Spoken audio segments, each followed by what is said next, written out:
March 21st, 2013, the Plymouth Village Commissioners meeting, and 3 commissioners are present: Stephen Call, Judy DeLeo, and Mary Crowley. And the first order of business is the election of chairman for 2013-14. I make a motion we elect Steve Call as chair.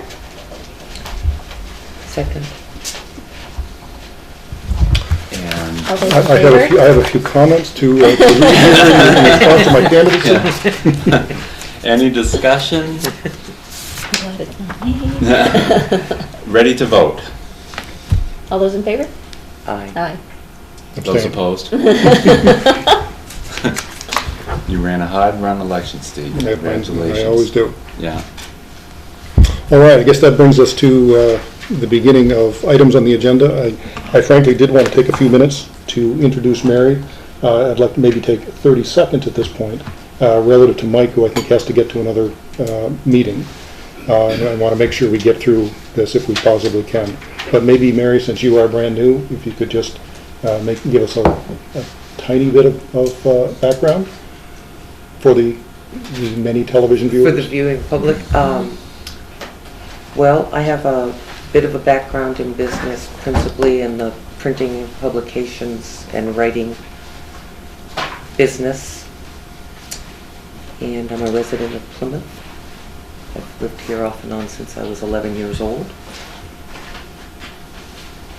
I don't speak well of myself. I don't And know she's what very else. humble. Yeah. And with all due respect to other people in the room, I do think that Mary, and from my perspective, Mary's been somebody who's been concerned about Plymouth, has been active in the town, and so we appreciate your willingness to serve. Thank you. I think she's going to be very helpful to me because she writes things. She And writes things? I have things to write, so I have some bullets to give her. And see. she's going to help me with that, so I appreciate that. Okay.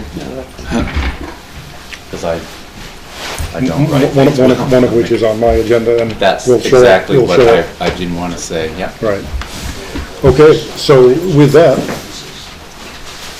Mike is still debating, and actually, come on up or stay where you are, or however you want to do. So we are going to talk about the request from Mike McGinley and Riverside Landing to reach an agreement on a main line extension.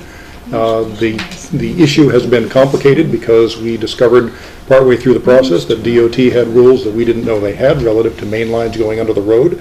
And I will comment somewhat annoyingly, not on anybody in the room, that we keep getting things at 4 o'clock on Tuesday. And from DOT and others, there were things that came to us again today on Tuesday, which doesn't help the matter any, but let's see if we can work through this. I mean, bottom line is, this should, I've said several times in this meeting and on camera that this is not rocket science, and we ought to be able to get there. We've explained to you what our agenda items are, that we are here to protect the ratepayers, and I think we're in agreement with that. We've had some lawyers write all kinds of things back and forth, which I think is complicated things, as they quite often do, and I hope we can come to closure. So you've seen some modestly revised language from somebody's lawyer, I've lost track of who, that you've just looked at in the last few minutes that just came over the wire. We offered a little bit of clarification, which I think is entirely consistent with the intent of where we've been trying to go. So tell us, and actually let me just back up one more and say, last meeting we agreed that I think your lawyer would talk to Dana to get on the table an organized list of what the issues were that we need to come to closure on. Because unfortunately, we have just kind of been talking back and forth at each other in not necessarily the most organized way. So I hope we can decide exactly what the items we need to address are, and if we can come to an agreement on the language there, personally I'd be thrilled. This has been going on for a few weeks. It seems like it's been going on for a few years. Let's hope we can get there. There. Period. End of long sentence. I would agree, and I appreciate the time that you've given me today to go over this. I spoke to my attorney today, and regretfully I'm paying for both attorneys, so every time that you say the attorneys going back and forth, I shudder. But I do not believe the language in the document that I just received comes from my attorney. At least I was not aware of that. But it does somewhat mirror what was in the agreements that Dana had sent to me during the week. And I would dare say that between Dana and I, we've probably exchanged 8 or 9 different versions of the same document. So this is an unfortunate situation for all of us to go through. It's your responsibility as a PUC, I do believe, is to enhance the community and through services. My job is to bring development to the site, and I know the site has always been a premier site for development and also one that causes a lot of people concerns. That being said, in an effort to move forward, I commend Dana for putting up with all of the drafts going back and forth. It has been time-consuming, stressful, and costly to go back and forth on this agreement. I'm reading this number 8 or number 9, I believe it is. It's somewhat close. It's 9. It is somewhat close to.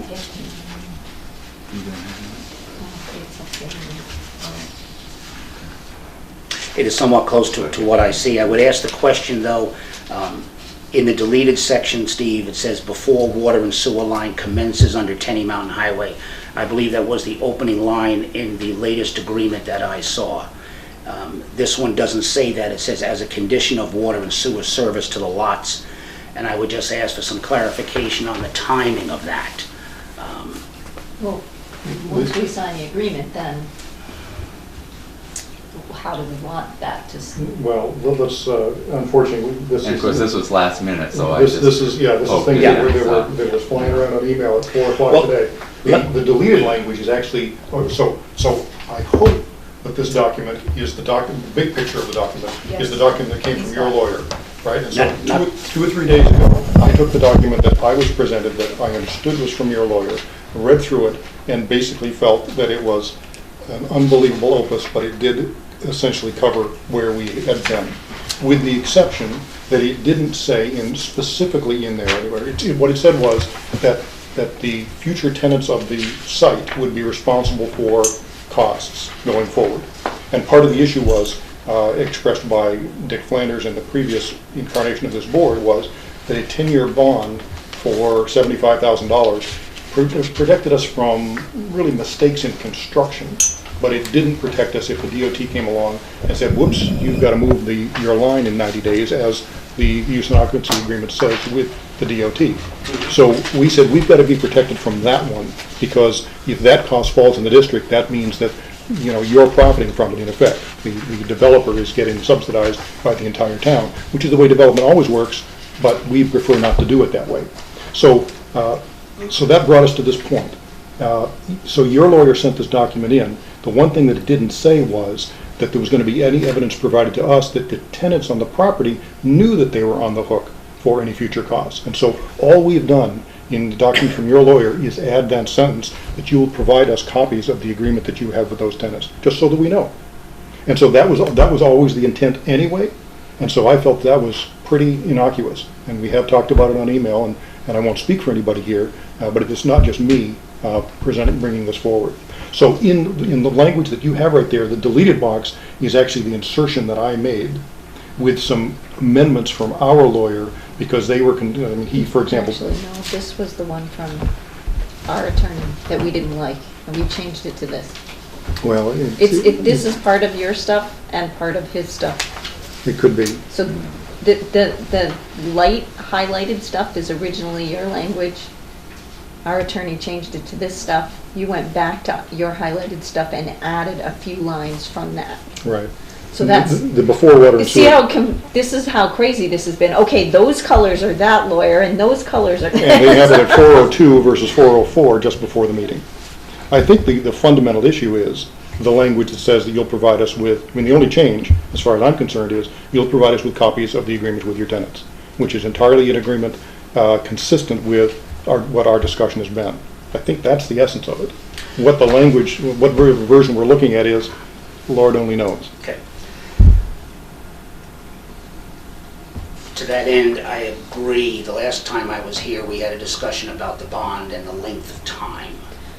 And I believe at that time, you had made a comment, Steve, that possibly shorter time was something that you would feel comfortable with. I thought we had agreed we were gonna do it exactly the same as DOT. Right, 75,000 for, what is it, 4 Well, years? this- What's DOT's thing?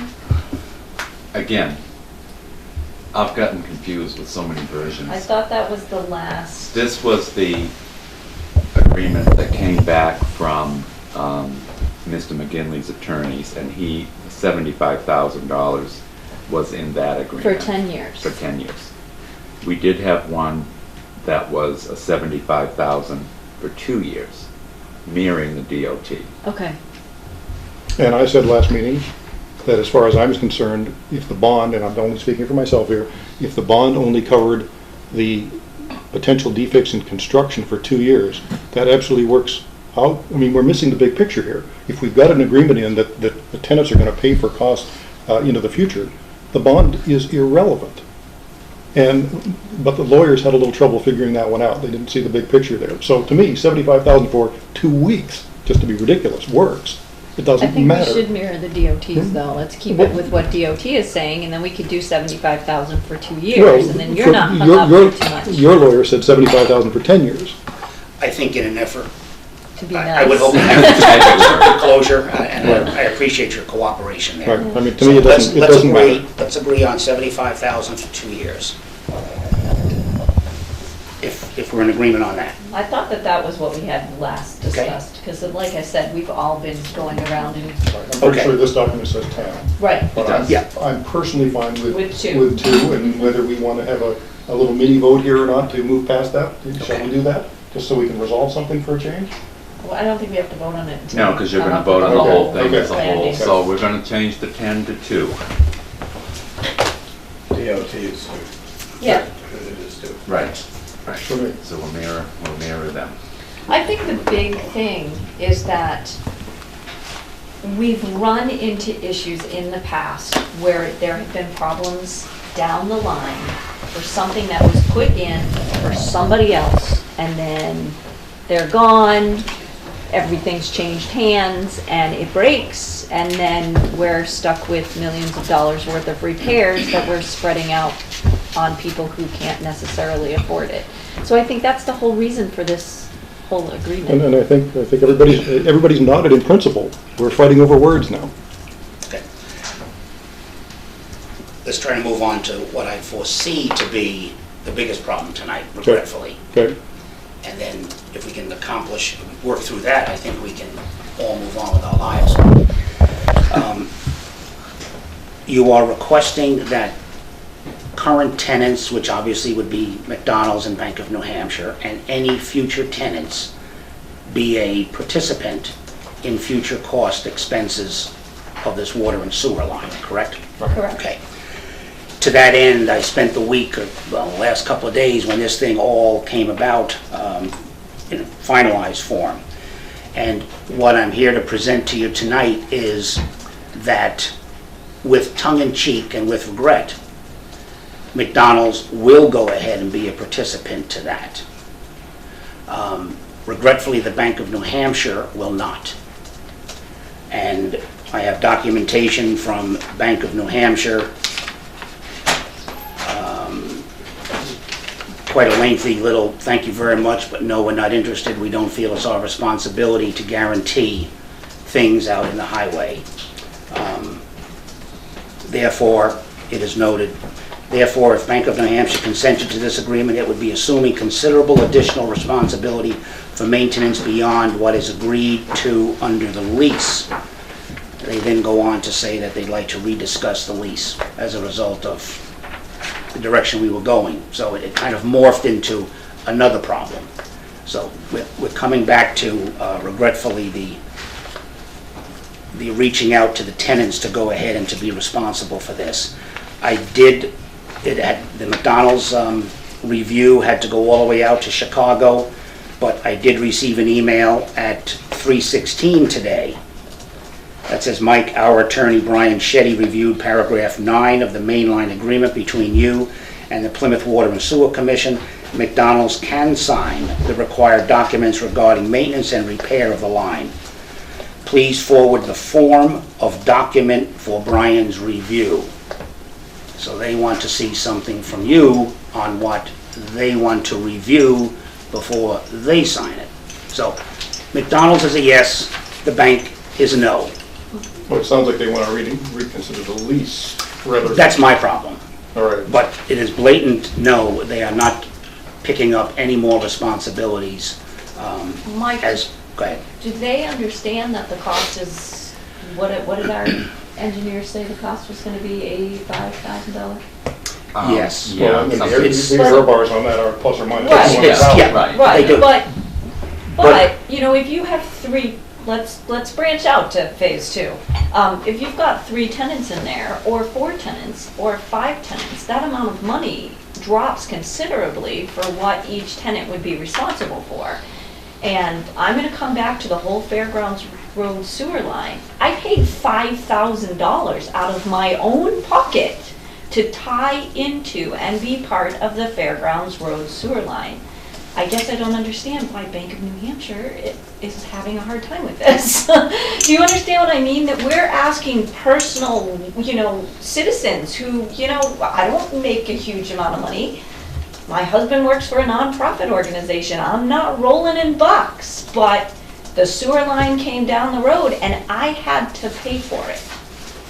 So I guess I am at a loss as to how to make the businesses understand the type of agreement they would be entering into, and that it's not gonna be $6 or $7 million. You know, we have an engineering quote. We can certainly pass that engineering quote along. And, you know, I don't know what else. Well, let's hear Mike's suggestion. I would respectfully just comment that in response to you is, number one, your verbiage is in perpetuity. That would scare anybody. But, Well, that language is out of there now. Okay, It now says for as long as anybody's occupying the property, since the lawyer did point out that, right, to me, the word in perpetuity was Well, clear, let's- but, you know, it's not, you know, the year 2065 when McDonald's isn't there anymore. well, without giving away information that I shouldn't, I mean, when these major retailers go into a site, they look at it long-term. They look at it 60, 70, 80 years. So granted, that may be a clause that pertains if the tenant vacates and it's empty and they relieve their obligation, but if they go into something for 60 or 70 years, they are in effect assuming that risk for 60 or 70 years. The other comment I would make is that this responsibility that is being asked of the tenants pertains to the highway and pertains to any relocation of that highway. So we're really, it's not just a break, as I understand it. If the state decides to put a roundabout in on Highland Street, after have just blown apart the intersection and put in all new lights, they come back 4 more years, which probably is going to be my luck. Then I'm going to have to turn to my people and say, hey, guess what? I need you to share in this. I'm amazed that McDonald's even takes the position. It shows you how much they want to be at that location. And, you know, I think we're setting a dangerous precedent, quite frankly, and a very difficult standard for me to go ahead and to entice other businesses to come into this project, and quite frankly, possibly even into the community, if they're going to have a problem like this, where people are starting to reach into them beyond what is normal. Let's consider the term precedent there. And the business at Hatch Plaza recognize that they're responsible for the infrastructure leading down to our main. So that's kind of standard business as usual. And if we went the other way, that would set a precedent that would be unusual and unfortunate for the taxpayers. We've got the River Ridge development, not a commercial development, but over on the other side of the river, same deal. The people that are there occupying the land understand that they're responsible for the infrastructure leading down to our mains. So our position here is completely consistent with precedent. If you asked us to go against that precedent, frankly, again, me speaking only for myself, saying that I believe that we are responsible to the ratepayers for not setting them up for incurring costs later, then I think the solution would be, let's try to keep the side conversation to a minimum, please. I think the solution would be to call a special district meeting and ask them if the ratepayers were willing to take on the cost of this in the future for your profit at this point. And, we could certainly do that. It would obviously slow things down. Well, I think the key is to, the position we're in, the key is to try to assist to get McDonald's going immediately. If the bank takes a position that is of a concern to us, then I believe we've got a little bit of time to address that and hopefully come to some resolution.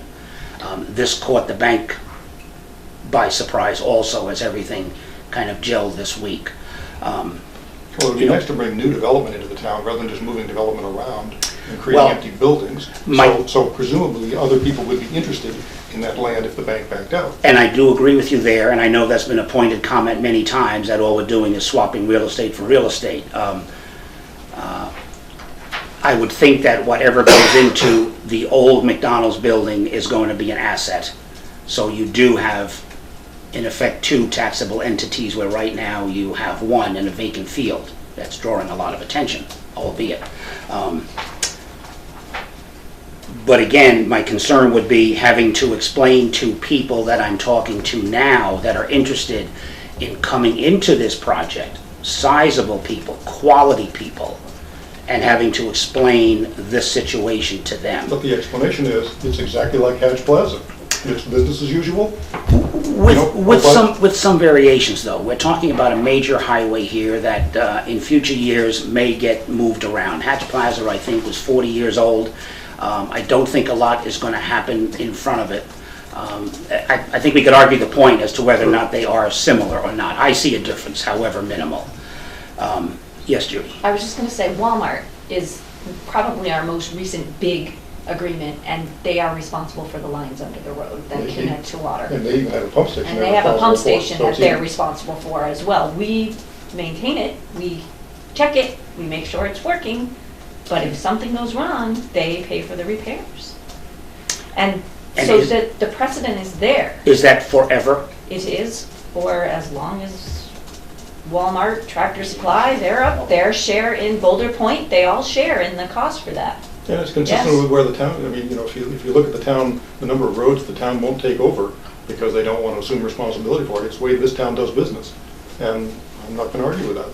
Yeah. And well, I actually have just a couple of questions, and this might help, so I'm going to butt in with my two questions. Bud, sorry. And Kirk, the pipe that's going underground, do we know length of life for this pipe for? I don't know off the top of my head, no. Okay. Our specs call for? Well, it's ductile iron on the water On the side, water. which is a minimal service life normally of 50 years. All right, so And supposedly 50 years. PVC is touted, they claim it's a 100-year service life. Okay, so that sewer line is PVC 100 years. That's what they claim. Okay, well, that wasn't going to help. I was hoping that we could say, okay, up to 50 years or something like that, so that, when we know that if something goes before, we would technically have to replace it because it's our lines anyway. I think you're on the right. I had circled down here cap cost or cap years. I think we're on the same. If that is a way to inch forward here. No, it's just a question. I think that's a happy medium for everybody, It's a question. As I've said before. other than Steve. As I've said before, we should not be solving your problem for you. You should be coming to us with a proposal that works for us. But did you have a comment? Or? Well, I just have a question, I guess. When you say Hatch Plaza, and I understand the private line situation, which Mr. McGinn was the private line. Do every one of the tenants up there, Sherwin-Williams and Marshall's, all of them, have individual agreements that the joint and several are liable for that line? The owner of the plaza does. I'm sure they do, and isn't that what Mr. McGinley's asking? He's liable for the lines, not each individual tenant, because they're in the common road. Yeah, here's the problem. And unfortunately, you guys have been bitten by history. So Tenny Mountain puts in a line from Tenny Mountain down to us at their cost. They either slip in substandard materials, which has caused it to fail way before it should have, or the fact that they didn't develop to the extent that they should have caused it to fail because the water hung around in the pipe too long. Either way, it's their responsibility, if I phrase it that way. Because we do not seem to have an agreement with them that after the developer left, the people that were still there, the users, were going to be responsible for the costs, as are the case at Hatch Plaza and River Ridge and Walmart and everywhere else, because we didn't seem to have that. The taxpayers, the ratepayers, are now on the hook for as much as $2 million. That really gnaws at me. That's wrong. And I want to avoid the same circumstance. So while the original agreement here said that the developer was going to be responsible for future costs, but if the agreement doesn't include that the tenants become responsible when the developer goes away, there's the problem. It's just a philosophical issue. The essence is clear. The developer, i.e. the person who is there owning the property, should be responsible. That includes the tenants when the developer goes away. It's so simple that it defies imagination that we can't get there. Kurt? And that same precedent where you spoke of River Ridge is there. The original homeowners that bought into that agreement and the contractor that built that, are some of which are not there anymore. That's right. Right. But the homeowners that buy into that all have to pay into a homeowners association and pay for the maintenance there. So in principle, it's the same process. Exactly. So I'm not even sure what we're arguing about. I can't figure it out.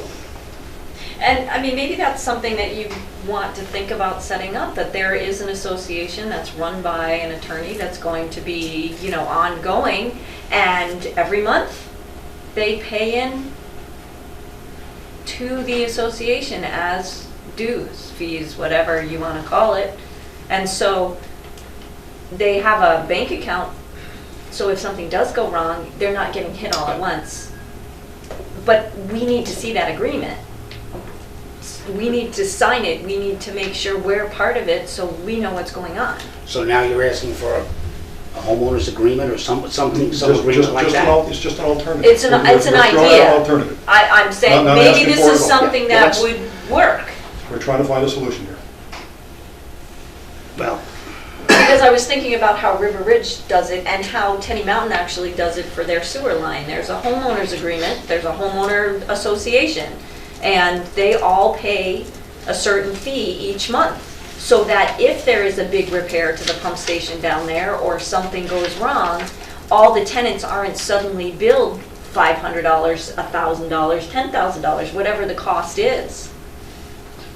And so it's not a one-time, oh God, it's a little bit at a time, not as painful. So back to the word precedent, we're trying to stay within precedent here and to avoid the unfortunate precedent that happened at Tenny Mountain. We want to avoid that one and be consistent with the others to protect the ratepayers of the district. And so, there's some language on the table that we think works.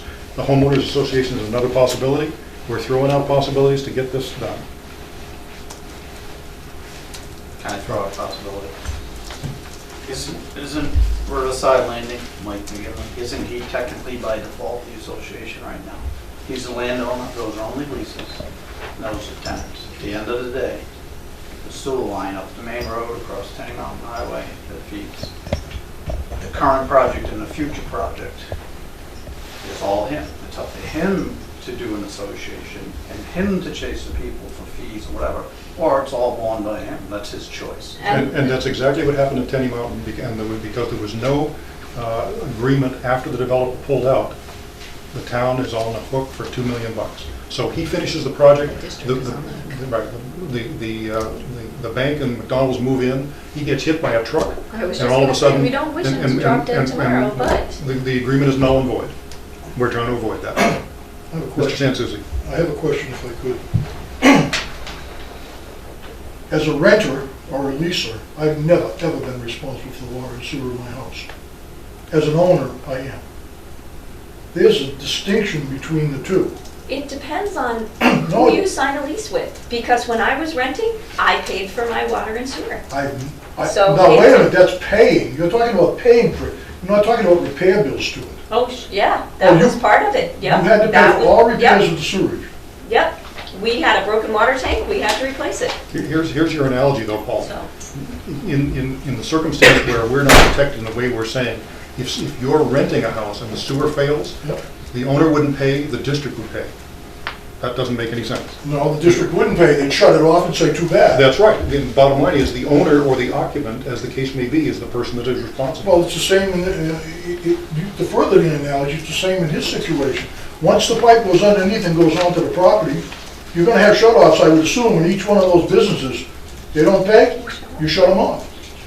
Well, Shut off sewer. if they don't have a, Shut off water. I mean, Shut off the it's- water, it you is- have to it shut is- off the sewage. I mean, another way to phrase it, Mike, is that the developer is responsible and add the heirs and assigns and other types of language after your name, I suppose. That's another way to do it. But we're just trying to get at, we're trying to avoid the Tenny Mountain situation. I mean, we're trying to keep it within precedent for all the examples we have and avoid the Tenny Mountain precedent, which is coming back to bite the ratepayers. It's so crystal clear. Make us a suggestion on how we get there. I cannot believe that we're at this point once again. Me either. Can I make another comment? I find it kind of interesting. I know we've never done this before, according to what you said before, with this under the road business in a major development. We haven't done this before, but we should have been prepared to do it, that's number one. And number two, we have held this man up now for at least three times. It's been 3 or 4 weeks now, and nobody seems to understand what the other party wants. I agree. You're in control. Why don't you tell him what you want? Well, I think I just We did. have.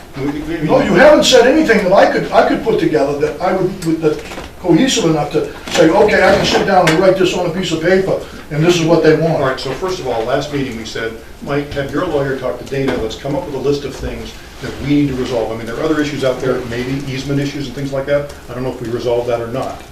In this particular case, let me say it for the 47th time, we want to protect the ratepayers of this district. We have precedents around town where the people that are occupying land, developer or whoever they may be, are responsible for the cost, not the general ratepayer of the district. That's crystal clear. Yeah. Therefore, let's come back with language, and we have presented language to Mike, which I think was entirely consistent with your lawyer's words. We just added a phrase to clarify it that gets us there. McDonald's has agreed to that in principle. The bank apparently has not. I'm not sure what the issue is. And I'm just gonna say, Paul, I understand that you feel like we've been holding this up. I'm gonna come back and pick on Mike in a big way, because the town got this information in July, September, somewhere. We didn't get it till December. So we've been jumping through hoops to try and resolve this. We get things at the last minute from DOT, and poor Mike was just as flabbergasted as we were when we got the DOT.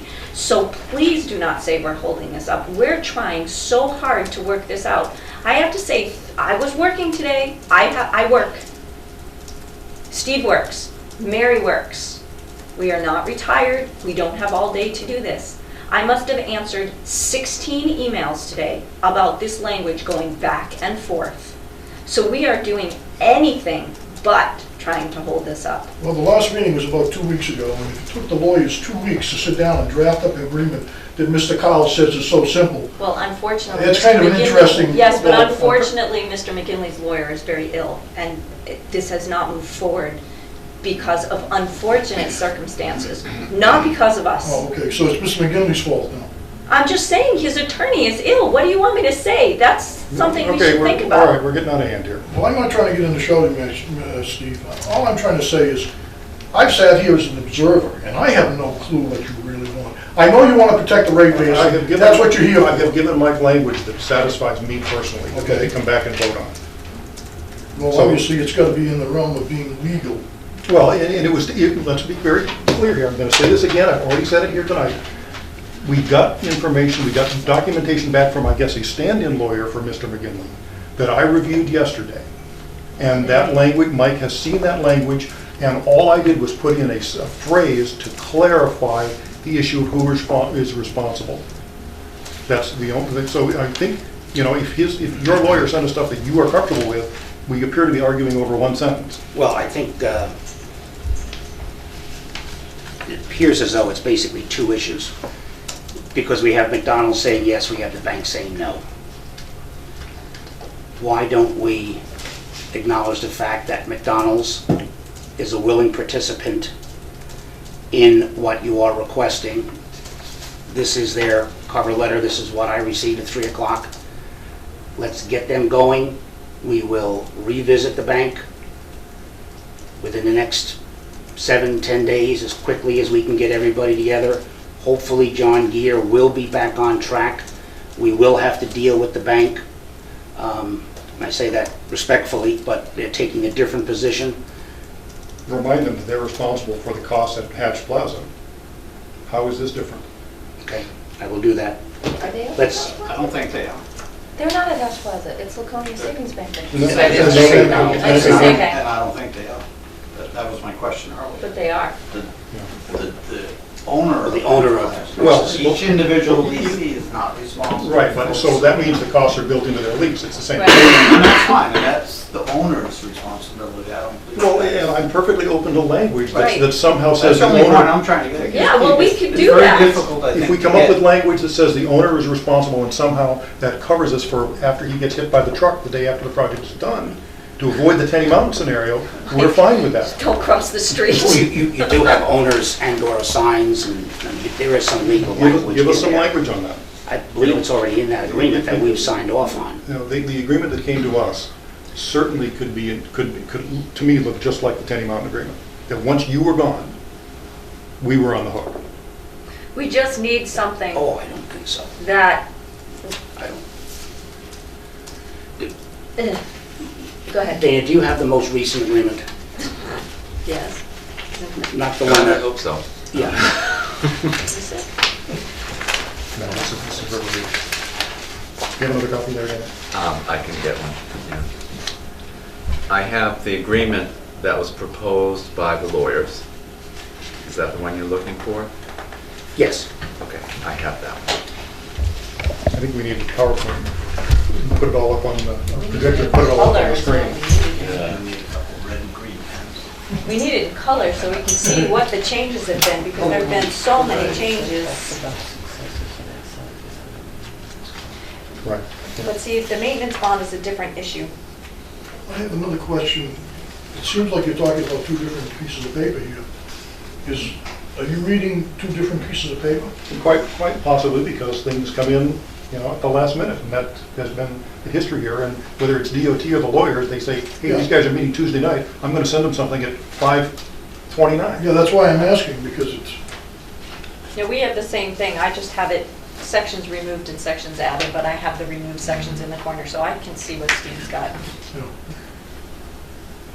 And Mike just can't, like, cross the road because obviously he's gonna get hit by a truck and, wait a minute. Right, okay, so it says, the owners, successors, and assigns shall be liable for all such costs to the extent that they are not paid for by the bond. We're all in agreement on that language, right?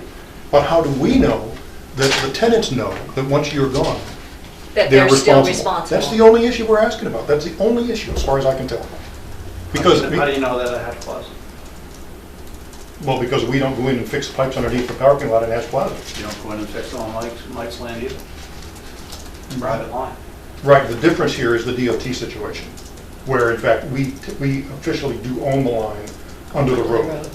That is the difference. That's the the wrinkle. sticking That's the point. wrinkle that's been You thrown have into the this right, one. you have the PUC, you have the right to shut it off. That seems kind of anti-development to me. Yeah. So all this fighting is about the line under the road, that's what we're talking about? The DOT is the issue that brought this up, that's correct. And part of the reason that we haven't been able to address it is because they keep giving us stuff Tuesday afternoon. Okay, Or well, Thursday afternoon. I guess my comment on that is, at some point, somebody's gotta own it. And the responsible person, I guess, who should own the pipe going under the road would be you. We Right. do own it. Right, the We DOT will own it. says we have So to. then what's the problem?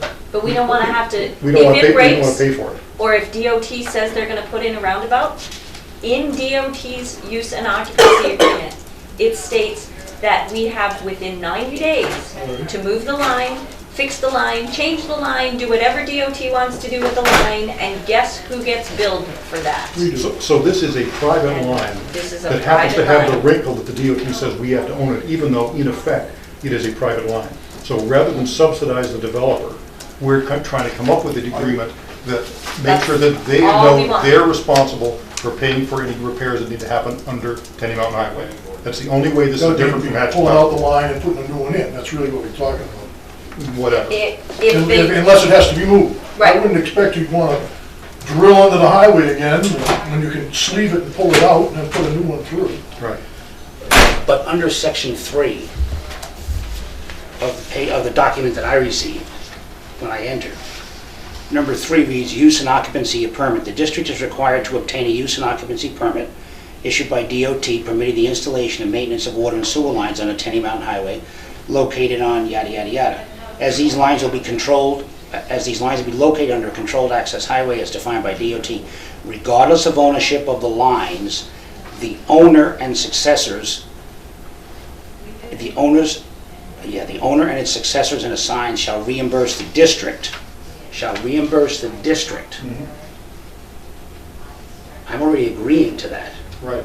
Okay. But we need to know that whoever follows you Right. agrees to it as well. all we want to know is that the people who are leasing the property, when you leave and you sell the property to somebody else, that those owners of those buildings on there are going to agree with this agreement. Well, you're not going to have McDonald's on that one. You've got McDonald's on number 9. If we open up this one of number 3, we've got more serious. But it's the same It's the thing. same language.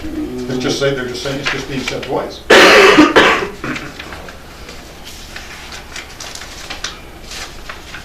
Basically, number 9 is a clarification of number 3. If it's the same thing, why is it in there? It's a clarification of number Well, 3. we didn't put it in there. Your lawyer put it in. I'm not so sure my lawyer has played that. My lawyer hasn't been on, he's been on his back for the past 3 weeks. I don't think he's played that much of an active part in Well, this. the standing lawyer. I mean, we got Paul or Rod or I don't know who whoever. put it in section 3. I think that was probably part of the wording from our No. original makeup. But I don't know, I've seen a lot this. of The versions. language we got from your I lawyer don't was think it matters substantially if longer they are. than anything I'd seen before. He's a good lawyer. He's- I hope you don't pay him by the word. Yeah, he's building you by the word. Let's take a minute and compare 3 and this new 9 then.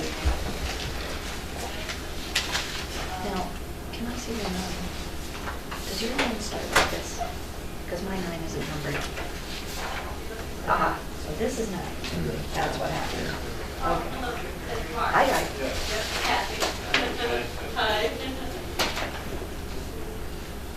I don't think I have a copy.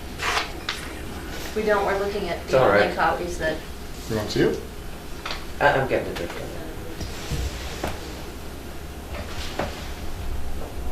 yeah, we don't. But we're sitting here trying to do what Lori's doing.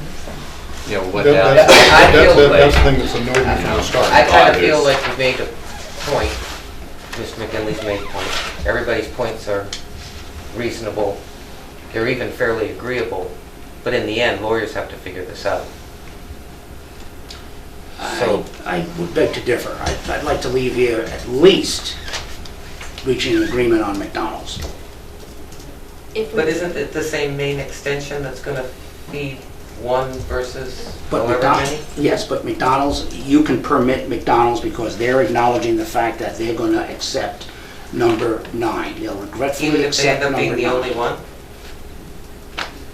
Yes, so I will tell you this, that they I waited, mean, I'm not saying they are going to be the only one, so I'm not trying to say that, but thank God for that. that's what I'm hearing. But I can you tell you say. that, I can tell you this, they waited 5 years during the litigation of the Lowe's for that site. And I do know that they will sit there by themselves if need be. If, So yes, to answer your question, Mary, they would probably stay right there. if, What I the problem think, is, let's just deal with McDonald's and get them approved and revisit the bank when we have a clearer picture. And we can do that in 2 more weeks. well, That will not hold up, but maybe I'm missing something here. So the language that we're suggesting is that as you develop tenants, that you have an agreement with them that they understand that they're just like any other development around, they're responsible for private line extension costs. So, I mean, part of the issue is, the way we've overcomplicated this is just how every other project works. And we're making it different because the DOT has come to the table. And when it really isn't different at all. And so, the issue for us is that for whoever your tenants are, I don't care if it's McDonald's Right. or the bank or none of the above, We just want to see the copy, the agreement that you signed with them, that they acknowledge that they're responsible for costs just like they should be. We just want to see that copy. Other than that, this document prepared by your lawyer works fine. So, You're not going to see that from McDonald's because that document is going to have to come from you according to McDonald's. Steve, may I ask a question You certainly may. of Mike? Who is going to take care of the driveway, the parking lot, all that I that do. you're The developing? association does. Okay, and when you move on, you are going to actually have an association. Yes, And in your agreement with that association, I'm assuming you have some sort of, I mean, with your tenants, I assume you have some sort of language that outlines what kind of costs are going to kick into a kitty or association. Yes. Part of it yes, to do that stuff. yes. And if I may continue that sentence, Yeah. that's exactly what happened at Tenny Mountain. The developer left Tenny Mountain, somebody's responsible for plowing the roads and doing other things, but whoops, they aren't responsible for maintaining the sewer line. That's what we want to avoid. It's that simple. The use, the agreement, the homeowner's agreement, whatever it may be, has to be complete. And we that's- have to know that it's And complete. that's the conflict when you have private entities on private property saying, why am I taking care of a utility line that's owned by someone else underneath a state highway? ask DOT that That's, question. that's, That's, that's the problem. That's So that's a difficult part for 500 them feet of to line there, and understand. 50 feet of it, 10% of it is underneath Tenny Mountain Highway. The rest of it, they certainly would nod that they need to take care of anyway.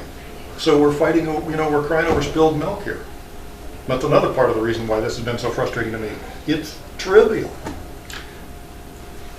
And just to throw another monkey wrench in the works, the agreement, the plans, everything that we're blessing is for the 2 lots. It doesn't matter if McDonald's or Bank of New Hampshire or Wendy's and TGI Fridays goes in there.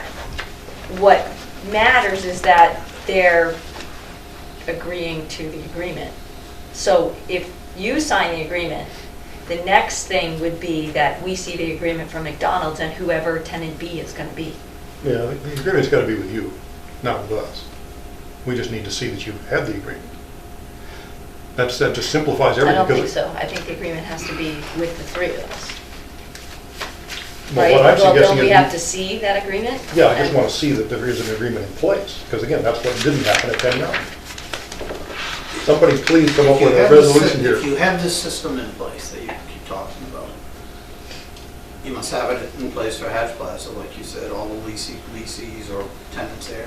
We don't have it, I mean, it's the How about Boulder owner's, Point? it's the owner's responsibility. Do we have them hold their points? So, We should. so Pemmy Baker, the hearing place, and Spirit Hospital, all 5 or 6 or 7 of the various tenants all have an individual lease agreement responsible for the sewer line on the private property? Because you own the sewer main up Boulder Point, as I understand it. No? What goes up that road? They own? Up to You own Walmart? it. No, that I'm was, just- Tractor Supply? that was, I'm just trying to get past this kind of precedent. Right. You do have a water main that goes under the limited access part of Tenny Mountain Highway before Dunkin' Donuts, which services your house on Fairgrounds Road. No. Yes, you do. Doesn't my line come down Fairgrounds Road? How does Where's get it come there? from? Where's it come from? Crosses the Baker and right under the Tenny Mountain Highway. the water? Yeah, the water crosses there, but back then when that water line crossed, DOT did not Right. have the use and Use and occupancy occupancy that we had to agreement. have. Well, all I'm saying, and it happens again, it crosses down by where Reinhardt used to be, and hits 3 houses down there, or 3 individual owners down there. And again, DOT did not have that complicator in there. So you don't own that line, is what you're saying? No, we own it. DOT did not give us or mandate that the district had to have a use and occupancy on those lines crossing. Yeah, but we don't own the line. They own the lines. Budaki owns the line underneath the road. No, I'm talking No, about. he said I'm the water, talking he about- said the water line crossing over to Franklin's. There's a water main that Yeah. crosses from Yeah. the south side of Tenny Mountain Highway to the north side and services all those people on that north side of the highway that was put in by the district.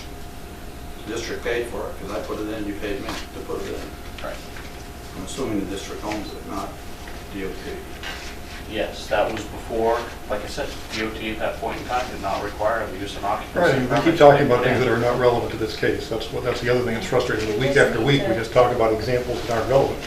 We're trying to stay Wait, with you're the saying you present. don't want to own anything on the Tenny Mountain Highway, you already own. No, we're not saying we don't want to own anything under Tenny Mountain Highway. The DOT has told us we have to own it. So it is a private Yeah, extension we're gonna own it. that they have forced us to own, and therefore we want, because it is private, we want the private entities to maintain the responsibility for it. So simple, 80 feet of pipe, that's what we're talking about. whatever it is. Well, 50 feet, 80 feet, Yeah, what the hell's the 10, difference? 15% of the total infrastructure that they already know they're gonna be responsible for anyway.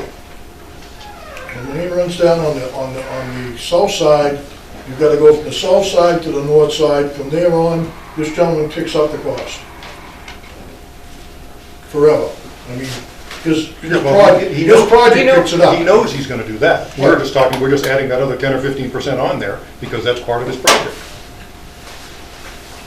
And it's $85,000 should go underneath the I'm new line. to this, but it seems to me that we're just talking circles around Exactly, something that exactly. is not going to resolve unless we just keep it simple, which is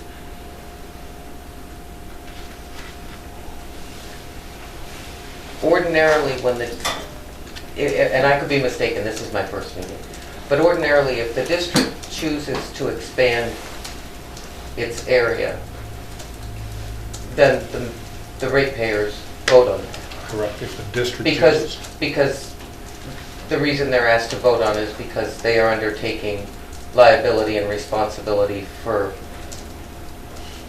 something. So all we're trying to say here is, I mean, we could, as you said, resolve this easily. We could call a special meeting and let the ratepayers say, we don't care, we're willing to take the risk. We so badly want this development that we would like to assume the liability and risk on behalf of the developer because we're really glad that he's coming to town and we're really glad about this project. And that would be an acceptable way to do it, but it does slow things down. And there's But risk- and there's but risk at that the they rate wouldn't this say is that. going, and there are reasons why they might not say that, but I'm just saying that is one way that it could resolve. But otherwise, we just keep talking around this thing, which is, I feel like 3 people at this table are being pressured to commit the resources of an entire rate base to a level of liability that they don't really have the right to make that commitment for.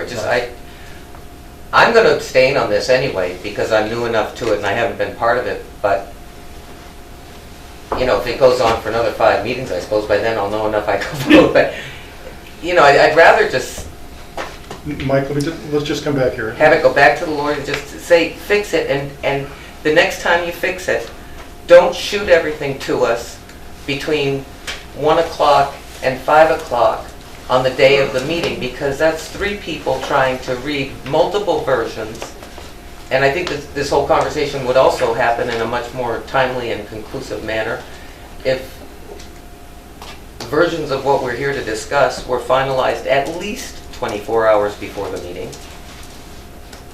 I'm going to bring that up at the end of the meeting, but it's not Okay, relevant to sorry. this one. So Mike, it seems, that, you know, again, my understanding, and because of the way things have worked and third parties and everything, I'm going to say that's my understanding. My understanding is that we saw a document from your lawyer to which we wanted to add 1 sentence to clarify that when you leave, we don't wind up with the Tenny Mountain scenario.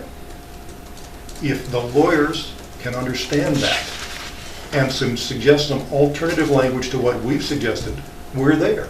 It's that simple. Coming back to Paul's point, you know, that we haven't said what we want. That's what we want. We're 1 sentence away from having this thing done. Isn't that sentence in line in number 3? It doesn't, nothing in the agreement that I can find, if you can find it, let me know. Sure. Nothing in the agreement says that anybody is responsible for anything after you leave. We put language in there to clarify that. The owner need. and his successors and assigns shall reimburse the district for all costs incurred by the district necessary to operate and maintain said water and sewer line. Here's the problem, the successors and assigns need to know that, which is why we added the simple language that you will let us know, you will provide us with the copy that says they understand they are successors and assigns.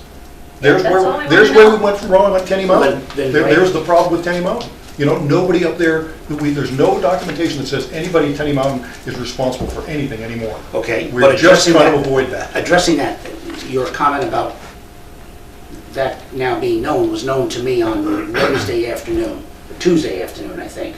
Which was known. This new verbiage, where now we've got to ask the Well- tenants to be responsible. Well, and again, it came to you at that late date because it came to us at 10 minutes Sure, before that it late didn't date. come to me. My people weren't throwing my end users under the bus. Somebody else thought of that. No, that sentence that I just, the concept that you need to show us that the tenants understand it did come from us. The rest of the document came from your lawyer at the last minute. Yeah, you have, let's center in on McDonald's if we can. Maybe we can cut the baby in half. Let's center in on McDonald's. We've got McDonald's agreeing to what you want, am I correct? I guess so, I haven't Okay. seen it. Well, we've got it here somewhere. I've heard it, yeah. And you'll have more of a final version tomorrow if that's what it takes. Okay. McDonald's would like to see what you want come from your lawyer. They can't be sitting in Chicago thinking what's in your mind. Right. Well, the document from your lawyer says what we want. We don't need to send anything from our lawyer. I think It this says what we want, it says right? they're responsible because it's a private development line, Okay? as they should expect it to Okay, be. so then if we've got their acknowledgement of acceptance here, Right. then don't we have everything we need? We just got to make sure it's documented so that we can go back in the year 2027 and say, whoops, McDonald's, you need to. Then why don't we vote, approve it, subject to that further document being provided in the next 48 hours? I'm open to some kind of conditional motion here. Well, I was saying that about 10 minutes ago, or 15 minutes ago, where I said, you know, if we can agree on this, it doesn't matter who comes in. Right, Because, yeah, that was my point. yeah, it McDonald's doesn't matter. It doesn't matter if it's McDonald's or Burger King or Wendy's or, like I said, TGI Fridays. It doesn't matter what it is. It's just tenants. We just want to make sure, if you read, we just want to make sure that the tenants and owners of the development will assume financial responsibility for the duration of their tenancy or occupancy. We changed it, so it's only while they're there. And For explain the it. maintenance costs for all water and sewer infrastructure north of the main lines on the south side of Tenny Mountain Highway. This requirement shall apply to future occupants and tenants in the same manner. That's it. And And then we just want to see. our 6:15 is here, let me just say, we'll be done in 3 hours, I guarantee you. So, Did you just say that you want to see an agreement, or this is the agreement? Do we need to see an agreement if they sign that? if Mike signs it, we have no guarantee that the tenants know No. that he signed it. Right. And if we don't have that guarantee, then we're in the same situation as we are right now. Basically, we need to So just yes, add we- McDonald's signature to the bottom of this. Okay, Yes, they agree with it. then I will agree to that, and you can attach this email right now, which says that McDonald's agrees to, ironically, number 9. But when McDonald's leaves and Burger King occupies that spot, then Then- the agreement doesn't work anymore, which is why I've suggested the language that I've said. You need to demonstrate to us that the agreement with the property owners, the tenants there, Individual property owners. they all agree that they will understand that it's a private line development, and as with all private line developments, they're responsible for costs. It's that simple. If that's not in here by this late date, then shame on all of us. I don't think it is. I think it is. Well, it's right here. I mean, all right, I don't know why I'm It is not because getting we've it. added it. It wasn't from I your don't care lawyer. who added it. If it's in there, It's in here. Okay, It's number good. 9, but it's not the number 9 you have, I Oh, don't think. mother It's of a God. different number 9. But it's the same number 9. number 9. Okay, there's a number 9 that says, this is what it says. As a condition of water and sewer service to the lots described in this agreement, the owner will provide to the district copies of signed agreements with tenants that specify that proposed and future tenants and owners of this development and their heirs and assigns will assume financial responsibility for the duration of their tenancy or occupancy. So not in perpetuity, as long as they're there, for all maintenance costs of all water and sewer infrastructure north of the main lines on the south side of Tenny Mountain Highway. This requirement shall apply to future occupants and tenants in the same manner in order to continue to receive service. Isn't that what Dana handed to you at I think he's got a 5:15? different one. He's got a different one. I He's was- got this one. Got too He many doesn't things have floating this around, one. guys. That's what I said, too many Is he looking at what we're documents. looking at or not? I gave him the one, I was asked to give him the one provided by his attorney, so I did. Well, what you're really trying to say, Steve, is you want the Yes, the this one. lessors So all we're to asking, understand that they're responsible we for got rid it. of all that, So, because that was nasty. I'm sure there's some wording they could put in And there that having says, you know, perpetuity the they lessor, don't like. Mr. So, McGinley as will, long as in they his know. leases to the And That's then lessor. what all we we did want put to in do there. is see that. It's just, Does that make it's sense? just- I mean, yeah, it's just, it's beyond belief. Smell my tea? I've been drinking No, tea. but you've got so many iterations of that I got kind it of in your face. thing going We around should now. be conducting this meeting in Spanish. It would go a lot This is better. fine. Here's McDonald's. See you later. Goodbye. I don't know, I'm not sure, I don't speak Spanish. I got it. That's why it would go Mike's better. got I this. think we're fine. Let's move on. All right, so, Julie's Mike back. will supply us with a copy of it he's already got with McDonald's. So we can approve this. The only thing that's next is that when the bank, or if the bank, or whatever other entity comes in for Lot 2, we see that same And then it doesn't agreement. matter who it is And anyway. whatever Phase 2 is, whatever comes in is gonna see this agreement and give you the same blessing. all right, we were in agreement at 5:30 as it turned out. We're done. Good. I make a motion, we enter into an agreement with Mr. Mike McGinley on the main line extension agreement with the statement as read earlier on number 9, so that we know that the future tenants and occupants of Riverside Landing are responsible for the cost of maintenance, movement, whatever happens of those lines under Tenny Mountain Highway. And I guess I would say, since there are issues with versions here, I would offer the friendly amendment that if possible, the document meeting the essence of that motion could be delivered here by 4 o'clock tomorrow for a signature to happen. I can sign anytime tomorrow, so. Does that make sense? Yeah, Does I that think sound it does. acceptable to you? Yes, sir. Because I think it's here anyway. Right. We got it. So, And Mike's I- gotta get to a meeting. Somebody right, needs to so second that baby. So I will second the motion and then ask if there's further discussion. Do I dare ask that question? Judy, may I have the conditions again, once again, please? Here they are. Is what I emailed you It's 9. at 3:30 today. This- Sorry, I this haven't one, memorized that this. yet. Yeah. May have But been this needs to 3:31. be, this needs to go correctly under number 9. So Okay. this is a continuation with this, just make it number 9 and then we're good. Here, Signatures will be ready for my pickup at 4 o'clock tomorrow. anytime you get them in, I can sign anytime as soon as Dana calls me tomorrow. I happen to be around, so. Dana, you got the DES form that we need? I'll have the DES for them to sign at the same Okay. time. All I mean, right. Are DOT. you ready to ask the question? I am ready to ask the question. And then just making sure, no further discussion needed. Paul's ready to leave. All right, all those in favor, say aye. Aye. Aye. And? And I abstain. Okay, so it passes 2-0. We could have done this at 5:51, but we had to talk Spanish for a while. Okay, okay. Thank you very much. Phew. Mike, whenever you get the agreement from the bank, we just need to see it. I understand. That's it.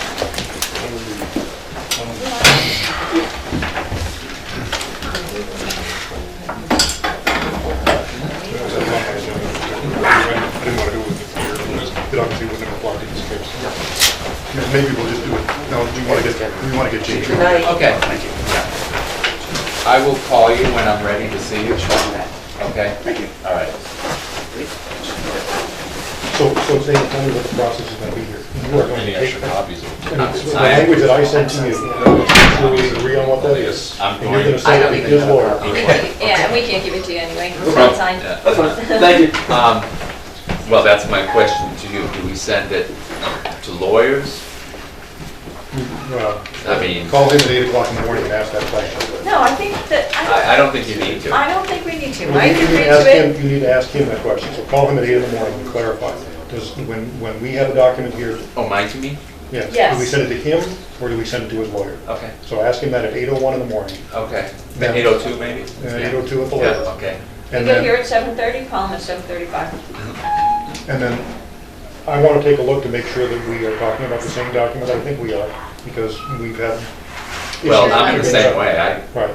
I've got to have some time to sit down and make sure I got the right wording and the right, Well, I've already given you the language that we just agreed to, so you don't need to reword anything, you just need to make sure you got the right version. that's what I'm saying. Right. Yeah. So, And remember to change the number of years to 2 in your maintenance plan. right, so it What actually, if you take that copy and write, this is the one across the top of it?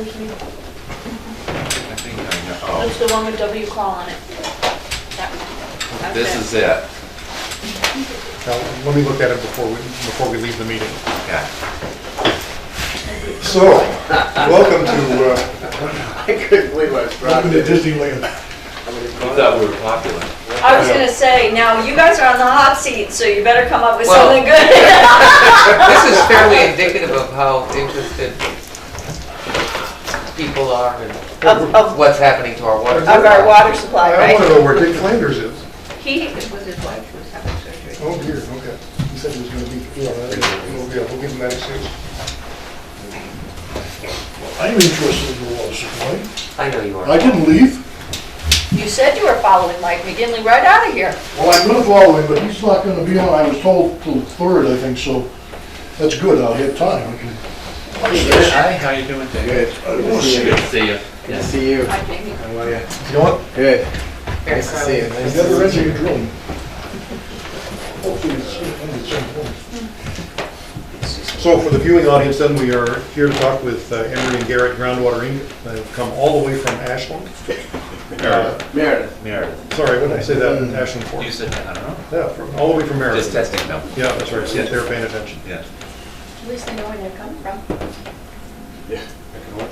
And this continues the ongoing search for a backup water supply for the district for a couple of reasons. One, that when the interstate went in, we were located 6 inches from the interstate, and we were a little uncomfortable with that. And in part because of the interstate, we also have a chloride problem in our water with chloride going up. So take it away, John. All right. I'm James Emery, and I'm president of Emery and Garrett Groundwater. We're a groundwater exploration and development company that works up and down the eastern United States. Just happen to live and breathe in Meredith, New Hampshire, and the Lakes region. We were hired to evaluate essentially 3 or 4 areas along the Pembroke River.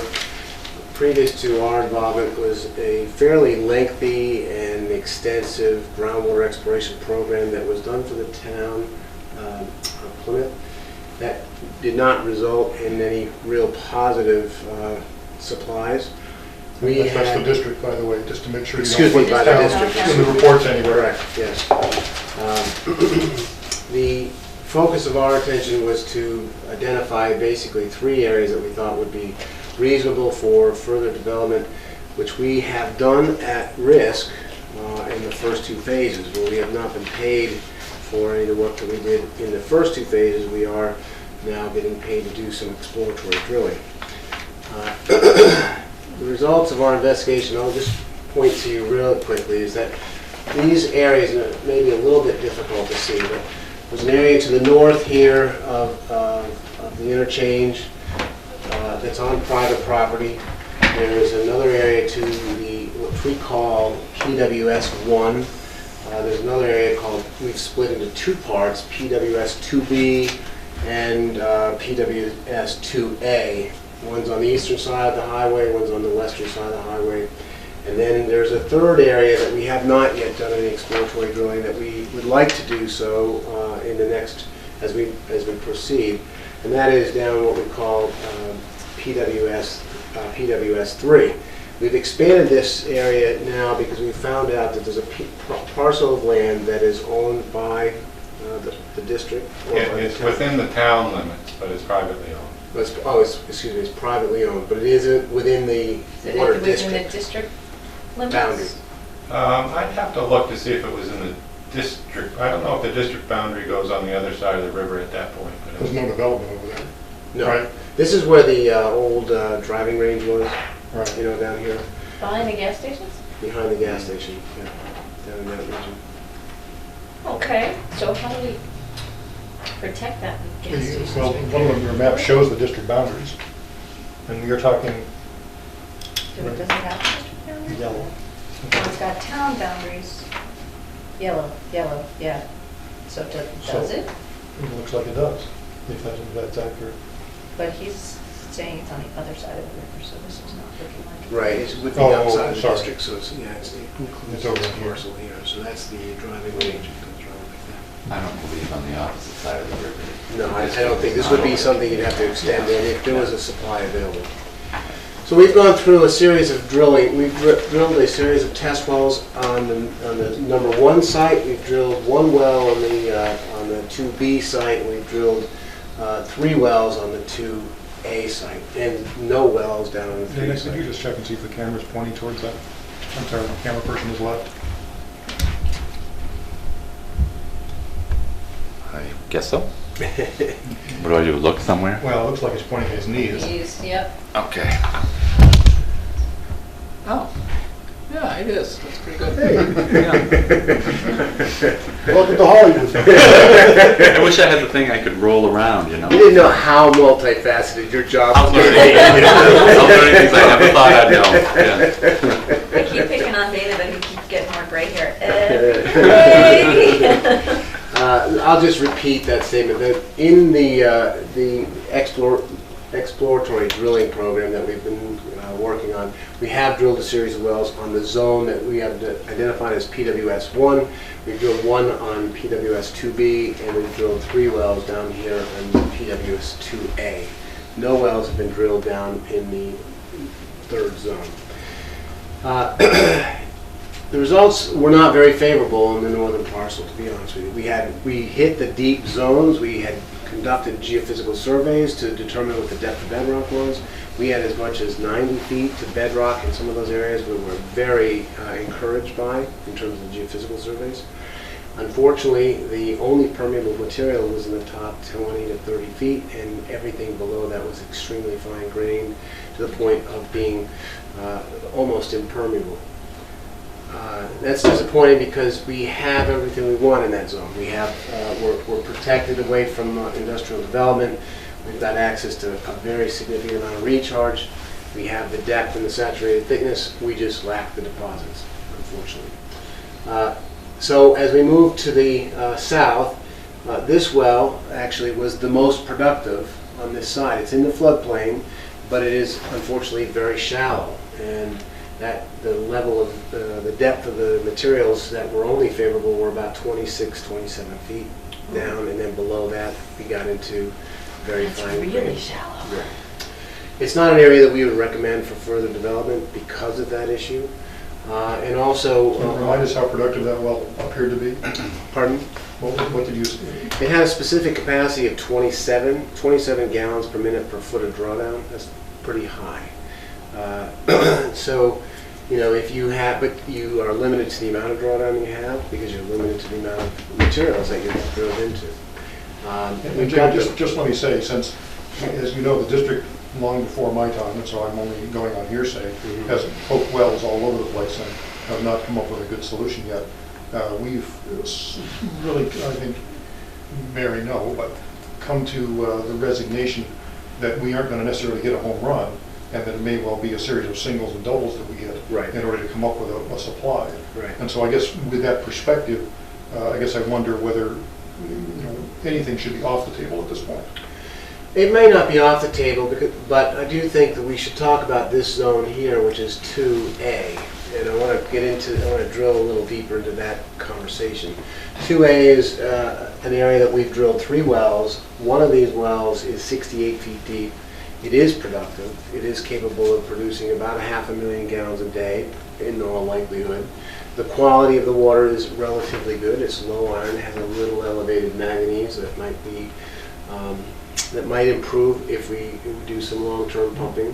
Pardon me, Jimmy, I thought the high-yielding one had really high iron and manganese. No, that was the one to the north. That's TW5. The one with high chloride as well? That had high chloride as well. High chloride. That's not the notes that I took. Can we just double check that? Sure. You have the. Where are you? TW9, is that what you want to know? So which is the high production? one? TW9. So the manganese in that well is 0.45 milligrams per liter, and the iron was 0.27. Right, both of them over EPA No, limits. 0.27 is under, 0.3 0.3 is is the iron. 0.05 is manganese. Right, right, 0.05 is manganese, this is 0.5, 10 times more than the EPA limit. Correct. But iron and manganese, a rule of thumb, Steve, on that is you can use polyphosphates for anything that is a combined concentration of about 1 milligram per liter. So manganese being, at 0.5, if you have iron at 0.2, typically you can use a polyphosphate system, which is relatively inexpensive. You get over 1, you get at 1.5, then you're starting to talk about clean sand filtration. Now, I'm thinking that at some point you might be blending water with your other sources that are so close, so that you may be in a position where you have an opportunity for reducing that supply. Well, first, we already have an iron manganese problem, which is why it'd be nice to find something that's lower, not higher. Yeah, And I guess one question, recognizing that iron and manganese are oxidation reduction issues. Right. In your experience, do you find when you start pumping a well that maybe has something like this at the beginning, does the iron and manganese go down, or does it tend to go up? Or can you generalize? Well, this is where I'm heading with this conversation, because the interesting part about this well, the more it's influenced by the river, in my view, is better quality you're going to end up getting. You're going to have lower chloride, you're going to have lower iron, you're going to have lower manganese. We have a well, this is basically monitoring of the gauged height of the Pemigewasset River, and we had a major precipitation event on 3/13, which you can see is directly reflected by the river. I mean, we got high rain, we got big river flow. We saw that in the TW9 well, and the TW6 and the TW5, these wells here, all three of these, were influenced by the river significantly.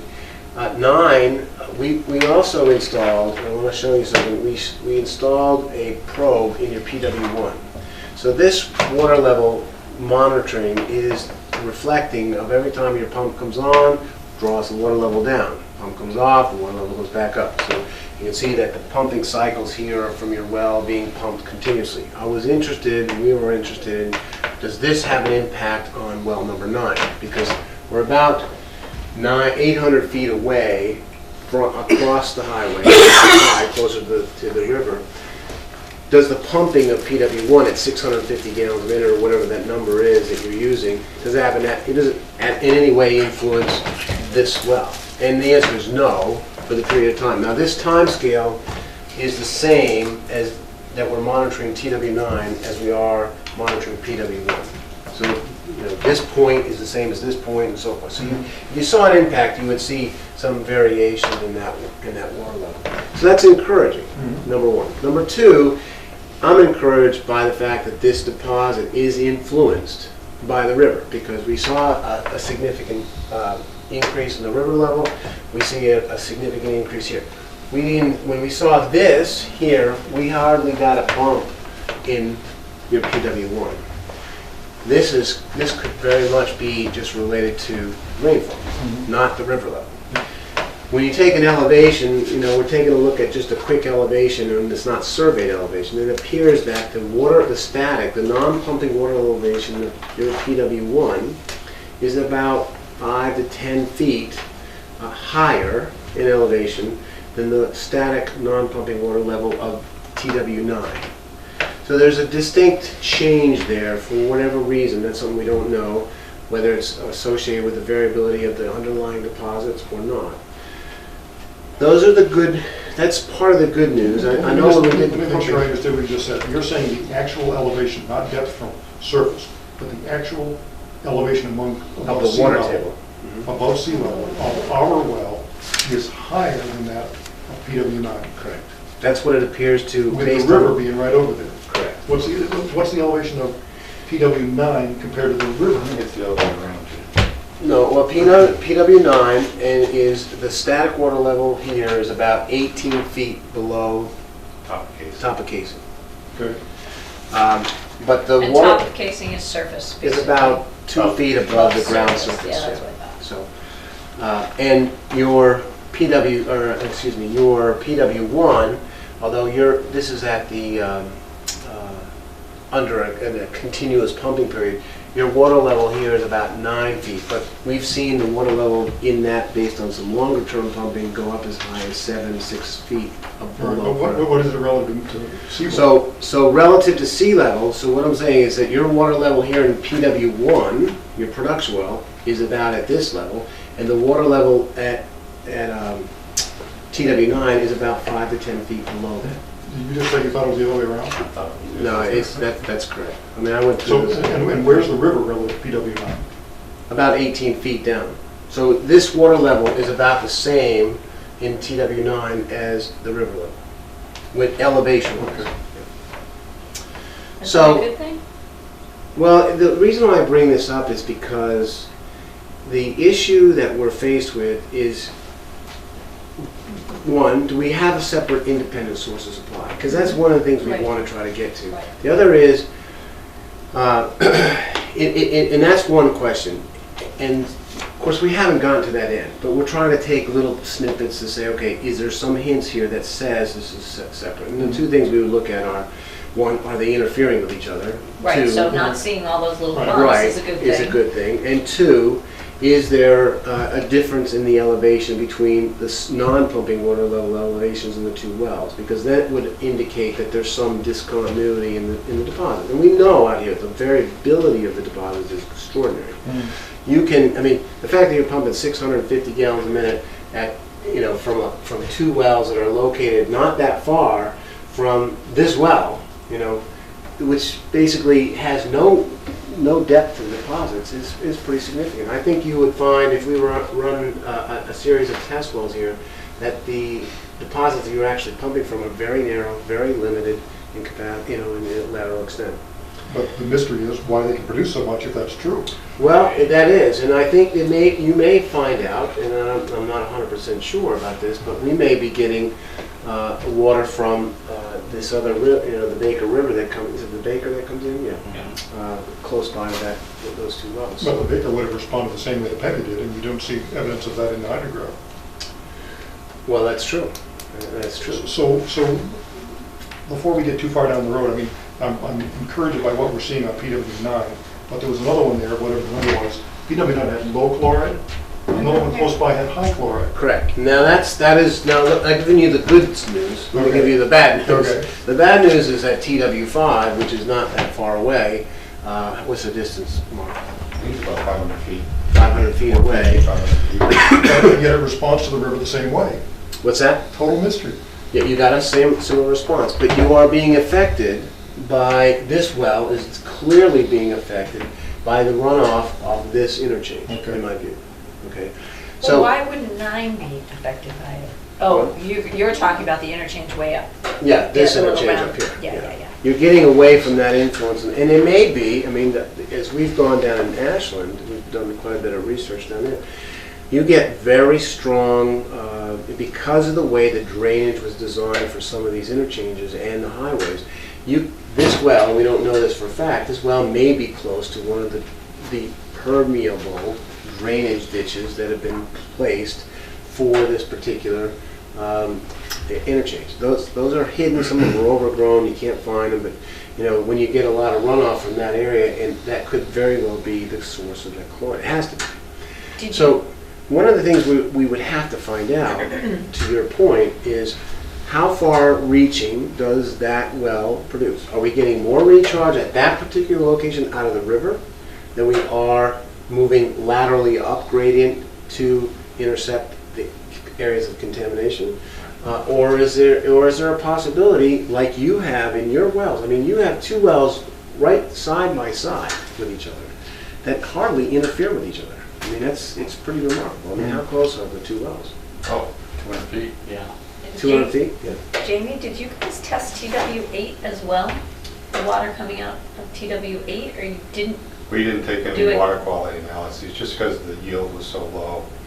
Okay, because I was wondering how that compared, because it's much closer to the interchange, It would have been nice to see if that Yeah. trend continued. And we can do that and probably will. The only downside is that this just doesn't have the deposit to produce any water. So that was kind of trying to stick to the game of what are our options and decide what the next steps would be. But you're right, I would, we would certainly want to analyze that. What I would do at this point is to, try to get a sense to go up there and spend a little bit more time trying to find out, if we can from DOT, what is the drainage that's up there. Maybe you have some of that information already, I don't know. We have that, Brent. We have what it's supposed to be. Yes, Okay. Well, I think it would be good if we could get we have what it's supposed to be. What is what's supposed to be? the drainage. drainage. The drainage off of that, yeah, the drainage off of that end. The So, one that isn't. one thing I was going to show you, that this is kind of another element of this Pemigewasset River impact on this well. When we pump this is the static water level at about 18 feet. This is number 9 again. When we pump this, as we pump, you'll see the water levels are increasing, which is typically happens when you pump a well. It's brand new. You're pulling out some of the sediment and sands, and so it's more efficient. But then we had an ice dam come barreling through, almost locked our guys down there, and it caused the river level to suddenly come up, very suddenly. And you can see that instantaneously, the water level in number 9 came sky high While you were still pumping? while we're still pumping. Wow. So, Fun events, that's Yeah, what we the ice, want. when we got out there in the morning, the ice was, right over the river, nothing moving.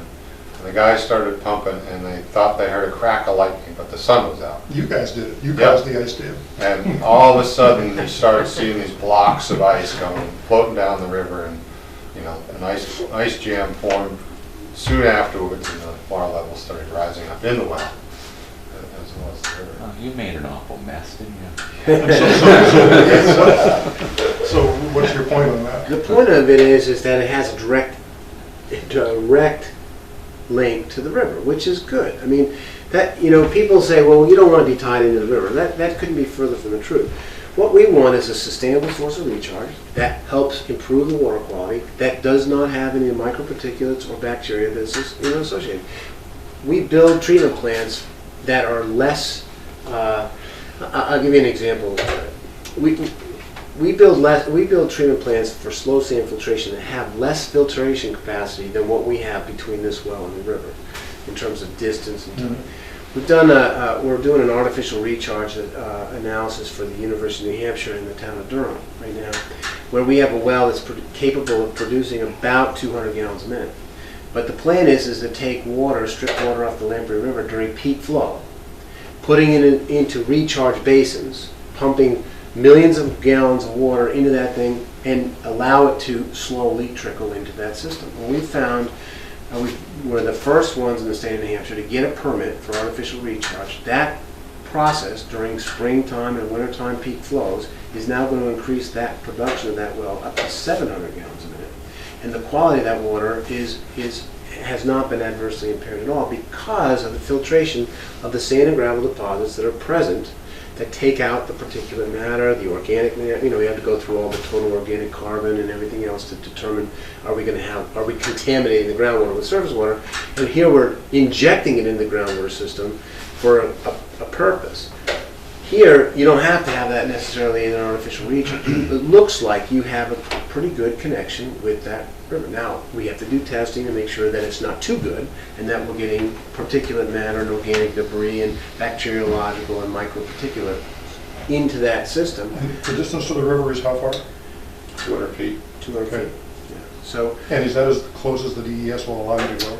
no, we can go to within 50 feet. I mean, but the one issue we're faced with is having, the rule of thumb in our groundwater industry is 50 feet and 50 feet. So you would want to have a screen of 50 feet down and 50 feet laterally from the river. Now, we got far more than that at this point. And this well is at the floodplain elevation or just? Yeah, I wouldn't want to push it any closer. I was going to say, I was just going to ask There's you an about the overflow flooding for channel the right there river. Yeah. that gets full of water. And to get it permitted, would we have to build up the area around, the wellhead to put it above the 100-year We have to floodplain? ask the, Well, at the location it's at, it's above the 100-year floodplain, but we're Are we? close to where there's an overflow channel. Well, that's a good question. I don't believe they are above the 100-year floodplain because they were designed, You may be grandfathered they in. were probably grandfathered in, but Yeah. you'd be talking about, you wouldn't be doing a dry pit. This would be something you do submersibles and just a wellhead to Yeah, a you remote would- location? Is Yeah, that what you would do? you would not need to put a pump station there. You could put a submersible in, a pitless adapter, and run it out through that way to wherever you want to go. I mean, I think the answer to your question at this point, it is one of the best locations from a floodplain standpoint that's available within this whole region. And pretty easy to get to where we've got to go. And you own the property. That's you know, that's We think. that's not a No, bad. we do. We definitely figured that one out. Okay. Yeah. This is the one. Is this the one property that they do definitely own? That we. yeah, It's the the 2A and 2B is the Yeah. property. Now, let me do some more bad news. I mean, the other bad news that I see is that we were hopeful that if you had a catastrophic spill on the highway, that you would not be adversely impaired. Now, the wells are far enough apart that a catastrophic impact, and this will have to be determined by the pumping test once we get to the zone of contribution defined. But it is conceivable that, very conceivable based on the preliminary data, there is enough separation in the zone of influence that would be established that one catastrophic event would not necessarily knock out both bowling pins. You know, so And you'd think that the catastrophic event would happen on one side of the interstate or the other. Or the or the other. other, Not both. not both. Well, And of unless course- it jackknifed and went Well, the problem is, if you look at that the bridge there now, that's gonna cause catastrophic events every time a truck goes over it. So that's a real problem. Oh yeah. This is a reflection of the image, right? Thought it was way above. I was trying to figure out where you're going. That's why the with that. DOT's gonna repave that section. Too much of a pothole there. Pavement. So, That's Fairgrounds Road. No.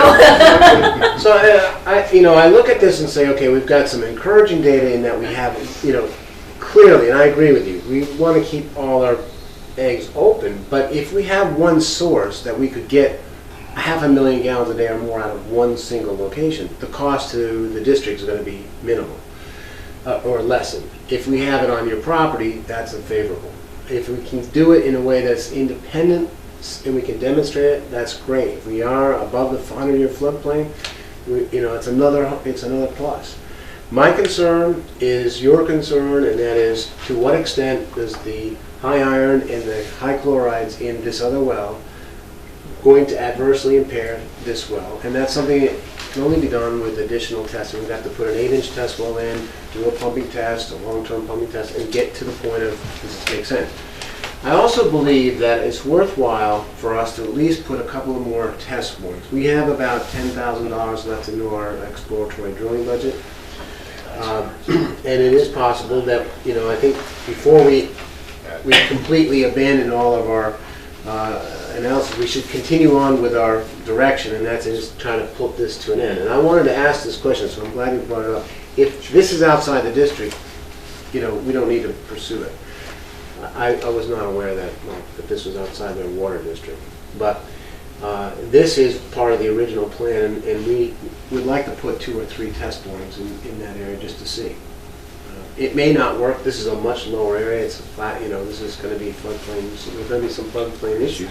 But if we found something, we can always build stuff up above the 100 floodplain if we need to. It just costs money. Did John Cotton do any transects through that particular area? I don't believe he has that. We had one. We had one of his test borings was in this region, right? Yep. In that region. And that was 81 feet deep, but it was finer material. I mean, that's the issue, is that there seem to be fines just everywhere. Right. And we just lucked out with getting into gravel. Well, and look, I mean, there's fine right here. These are too fine to yield. I mean, that's on the same piece of property. We're not that far away. What is the northern extension of the Ashland esker? Where does that come? Good question. Good question. It has not been able to be found. I mean, that esker is phenomenal. I mean, it doesn't point towards our property, but south of the sewage treatment plant, does it? by any chance? No, I don't, well, we don't know. I mean, I have a feeling, to be honest with you, that the esker is on the other side of the river. You know, I'm very interested in drilling on the holderness side of this river, but it doesn't I really. actually talked to John at the GSA meeting, John Cotton, and he mentioned that he drilled a well, I believe south in town on where the Christmas tree farm and the Ahern property, where he lined up the esker up right by the Bridgewater treatment plant and drilled a couple of wells right where it should be, if it was a straight line. It wasn't there. Mhm. But, you know, eskers don't have to be straight. Mhm. They don't have to be continuous, No. you know. So They dive, they dodge, you know, they they pinch and pinch. start The up bridge again. thing. Yeah.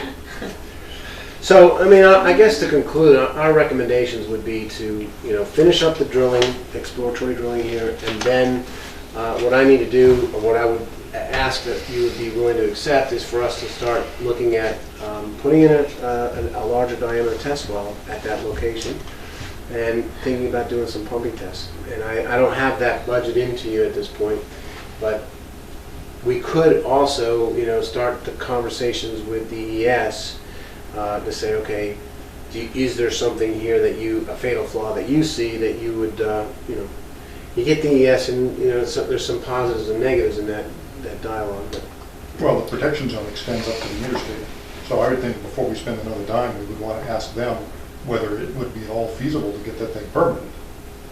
Well, it's you GA, mean DES? Right. Yeah. our GAA zone goes up around that, doesn't it? Or Well, it our doesn't current because one, I'm of talking the, about establishing a new one. If we wanted to establish Right. a new one, yeah, around there. they it'd have might to- say no, because we're not grandfathered. Jamie, where Yeah, we've but- run into problems in the past is when we've stuck in bigger test wells and we've gotten good yield and then stuck a production, what we thought was gonna be a production Not well gonna right happen next with to us. it. It went kapooey. Yeah, we don't do that. In 24 years, I've never had that happen. Okey dokey. And let me come back to my, relative to the protection zone. The reason I asked, Don't let us be the first. the reason I asked the question about distance to the river and what was allowed, I mean, you wouldn't have to move PW9 much to get it 400 feet away from the interstate. Right. Yeah, right now, we're 380 from the interstate and about 315 from the fence that's out there that I assume is the property line between your property and DOT easement. Okay. So, I can answer this question, though, her question, I think, a little bit better than I did. I mean, where they were drilling in the Baker River in those deposits, when you're dealing with very fine material, it's a crapshoot to get to the point of putting in a larger diameter well and think you're going to be able to extrapolate from a smaller diameter well. This one is warranted 8 inches. If we get the water out of the 8-inch well, we'll definitely get it out of the 16 or 24-inch well. We've done hundreds and hundreds and hundreds, and that's never happened. But you can't do it in that excuse me, in that same spot, right? You have to move it slightly. You're not gonna. Well, we're going to be, you know, within 4 or 5 feet. If we do test that, I mean, do you push that to see what its maximum flow rate Yeah, would be? Yeah, So I mean, we bandied about 350, you know, 500,000 gallons per day. Right. But what's to prevent that if it has the right soil composition, you pull hard enough on it and it cleans up, that it won't yield comparable to a well one that we have now? Oh, it's certainly, I mean, you can see just in the short-term period that we're pumping here, we were improving the yield capacity there. We're pumping, you know, 30 gallons a minute here out of this 2-inch well, and it's, you know, when we have some drawdown, we had, you know. Yeah, it was gaining on you when you started to feet. pull hard, so that Right. means you were pulling fines out and cleaning it up. Exactly, and that's good. Right. That's what we want. I mean, I'm expecting that the 8-inch well will pump 200 gallons a minute or more out of that 8-inch well. so let me come back to the hitting singles versus home runs question and ask, would the DES permit a well at 24 feet, the one down in the peninsula down there? Would they? Why permit would it? we want it? Well, part of my concern is, in PW9, there's chloride all over the place right there, and it's already got iron and manganese. You mean a TW5? You mean, Well, no, when you start pumping PW9 hard, we don't know that we wouldn't start pulling chloride in. right, I mean, that's part of the testing part, that's what we have to determine. Right. Yeah. I mean, if we start Well, seeing. but that could happen over a period of years. It could. You're not gonna be able to know for sure. Yeah, and I Testing. I think that, I mean, this is two ways of looking at it too. I mean, I look at this well as something that may not be, you may not have a need where you're gonna be pumping it 24/7 at 350 gallons a minute or whatever that is, 500,000 gallons a day, but that you're gonna be possibly alternating some use from one well to the next and have another source that could meet the city's need or the town's needs if this well or one of those two wells went out of service. And, I mean, maybe you are gonna double, I mean, 600, this well can produce, your production wells now can produce more than you're using. Well, the context of my question about asking about the peninsula Yeah. is it's a low-cost Oh, over issue. here. Yeah, it's a low-cost issue to take a water sample out of there. If that happened to have low chloride, low iron, and low manganese, that could be fabulous for a dilution source for us or something like that. Yeah. That's what I Yeah. mean, there's trivial. This is CW6? Right, and there's no chemistry from that, I don't What's the think. depth of that well? You said it was about 24 feet. What's the number? TW6. But ultimately, would the DES permit a well that shallow? 25 feet. 25 feet, right, and we have 10 feet of slotted screen? Yep, 10 feet of slotted screen, and the static well is 5 feet, so you have about 10 feet of a build. Yeah. You're at, I mean, the city of Portsmouth has a number of wells that are shallow like that are interconnected by vacuum they've used them for 100 years, or maybe that's an exaggeration, maybe 50 years, 70 years. They're old. And it's not uncommon, it's not particularly sought after to have such a shallow supply. But, it may be that that's something it was by far the best material we saw in all the exploratory wells. It was just shallow. And that one's the cheapest one to connect to our current system. That would be very inexpensive. It is in the floodway though. That is definitely in the flood zone. Yeah, when we had that ice jam, water came up just to that well site. How far was that site from Penny? This one is a fair, I don't know what your scales on that. There isn't a scale on that. I'd ballpark it about 300 feet. Is there any chance that if you moved in a southeasterly or easterly fashion that you would end up hitting more gravel deposits as opposed to fines on the Baker side of it? And not quite so shallow? You mean moving this way? Yeah. Well, you're going down further into the flood area, aren't you? Isn't this? I believe. It's pretty flat out there. I'd have to look at the maps to see where I think the answer to your question is probably the best way to do is to poke a couple more holes out there to determine that. Yeah, and we could do that as part of this. We could. I would not be opposed if you are interested in pursuing a 25-foot deep well that's could produce a couple hundred gallons a minute. Maybe you end up developing this one and that one because they're both on your property. Well, it partly depends on the chemistry. And again, I'd love to find a solution source Of course, for all of our chemistry problems. yeah. That's one of the things I'm intrigued by TW9 is that with this water level coming up while we're pumping that well, it suggests to me that we might be in a position that we could draw in good quality water from the Penny and dilute anything that's bad that's coming off that site that's impacting that particular well. I am You struck have a good by the point. similarity to the Old Town Water District, where Peter has been working, Yeah. where they've been pumping there for 100 years. You guys put in a new well or two, Mm. and the iron and manganese have remained just as high as ever. Just no sign of getting rid of it. And then, again, it's wells right on the side of the river. We're very responsive, because I used to live in Old Town. Yeah. Very responsive to the river. Yeah. Those are amazing wells too. They are, yeah. Holy cow. They could pump, they just did one they're working on one right now. I think you could pump 2,000 gallons a minute. Holy moly. Phenomenal. Well, so let me... But I wanted to go back to your point that one of the things that is an advantage to doing both is that if you have maybe we get to the point where we we determined that you can't pump 500,000 gallons a minute or 700,000 gallons a day out of that without having an adverse impact on the quality there. But you can pump 250,000 gallons a day. And you can pump 250,000 gallons a day there. Well, then you've got up to your, 500,000 gallons a day from the two sources, and you've kind of given yourself a bump. But we don't know that right now. It's conceivable this could pump a 700 gallons a minute. I mean, I at this point, because we're just kind of in the beginning throes of it. If I was to summarize from my perspective, the best shot you have right now of getting to the 500,000 gallon a day is TW9. But there's some bad news that we have to go through, sort through. Or not bad news, but issues we got to sort through. Well, so is there something that you can do on current TW9 without drilling a new well that provides additional information? I think I heard you say there was. Well, we could pump it a little longer, but we're never going to put a strain on that system with 30 to 40 gallons a minute.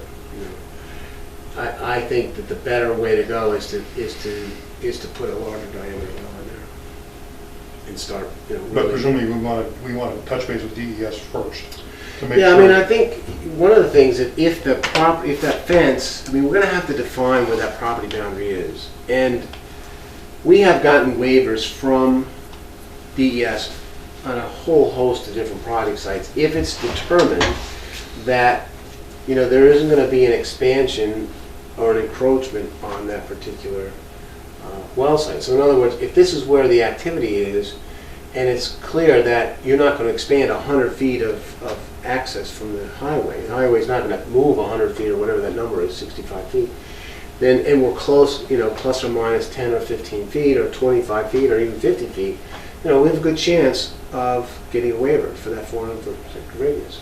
Let me come back to, Kirk may have opened the door on this a little bit.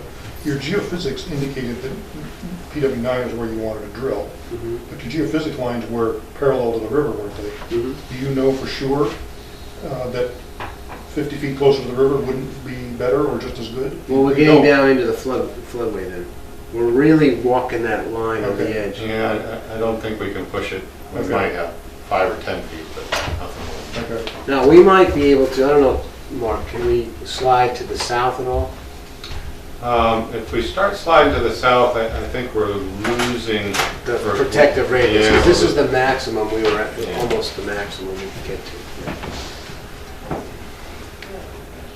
to. And the water levels in the high chloride well, the middle well there at PW9, relative to sea level? I'm still mystified by the high chloride there. Well, you may have explained it, but do you know off the top of your head the elevation relative to sea level in those two wells? Yeah, I had the numbers up there that I calculated for just the water levels below ground. I had 14.9, 14.5, and 16.6 for below ground surface. And it's And fairly flat. ground surface is about 480, I believe there. It's about, and it's flat. Yeah. So we can more or less say that that the flow is north right there, in a small Away way. from. Down Well, the- I wouldn't go that way. We got to get it surveyed in to know, because Okay. these are probably, we're dealing with 10-foot contour levels Okay. there. It's deceiving when you're on the ground and you're in the woods. There is going to be some access issues we got to work through to get a bigger drilling rig out there if we go that route. But what I would like to come away with, if it's possible from you tonight, is to say, okay, let's start with the process of doing another drill site here. Maybe we put another drill site up there to, take a look at that. We'll look around here and see if there's another possibility for one more drill site at that location. We'll start the conversation with DES about permitting in the setbacks and so forth. And we'll take a water sample, if you want, of these two wells, here. That will take us, to the end of our money that we have allocated to this particular point in time. We have a fair amount of money already at risk that we would like to move forward on, but because of our phase 1 and phase 2 that we did at no cost to the town. But that's not a reason for you to move forward. I do think there is enough evidence that I think I should put together a proposal in the next couple of weeks to put in an 8-inch well in there and do some pumping and get the next step. But you don't have to approve that tonight. But I would like to be in a position in a month or so to have you at least consider that as an option. And then we'd have the rest of this information to present for further thought on your part. Did you Yeah. say there was available money in the budget? I think we have about $10,000 left in our budget. We have $40,000, maybe we use 29 or 30. Yeah, 30, 29,983. Okay, and how much is in the, does that show in the back? That's how much is left in the budget? So yeah, we have 10, Suffer the, almost $10,000 left. But that's the phase it would be under. That would be the One phase for solid this treatment little bit of No, no, no. exploratory, not The the one 8-inch that's behind diameter. the, This larger diameter would be another phase. the one that's Just the outside drilling the of these Oh. two. Okay. the one, yeah, between the river and the interstate. yeah. We're getting That one into makes bigger sense. money when we Not go to 8 until, inch. I'm intrigued by it, but not until we know Right, everything's so this failed one, north. but up here. You know, it gives us a little bit more opportunity to kind of drill that picket fence across the valley, looking for those deposits that might be underneath the lake. But on that bottom left-hand quadrant, we would have to see where the district boundaries fall. This one we would. This one is in your district boundary, because I think we have that in your map. Well, we actually own the land on that second one. What's this? We own the land there. This one right here, yeah. We maybe. Nobody seems to know, but I think it's safe to say that we could assume that we could. We're going to just So are be we squatters. doing Yeah. anything on PWS 3, or we're concentrating on 2B and 9? What I'm suggesting we do is we drill with the rest of the money that we have. We drill a well here or two, and we drill another well up here, and we consider the possibility of putting another well up there. Okay. And we'll take water samples of this well, and if you want, we'll take a water sample of TW8. Okay. How about grabbing a water sample out of the river while you're there too? Yeah. Because this time of year, that you know, it'd be nice to know if that well connected to the river, what the chloride level in the river Sure, is. sure. I mean, it could be high, higher than you think. Yeah. I'd like to point out that gravel layer in TW6, we hit it everywhere. There was a continuous layer that I interpreted when I was out in the field to be representative of kind of a meandering river. So my interpretation was that it was an old riverbed deposit. We saw it everywhere. It just happens to be in TW6. There was no fines interlayered with it, so it was very, very transparent. When you say TW6 TW6, is you mean which one? 2W9? What do you mean TW6? TW6 is the It's low, a shallow shallow well. Oh, over, Peninsula. this one over here, okay. Yeah. Yeah, okay. I mean, we did see it everywhere.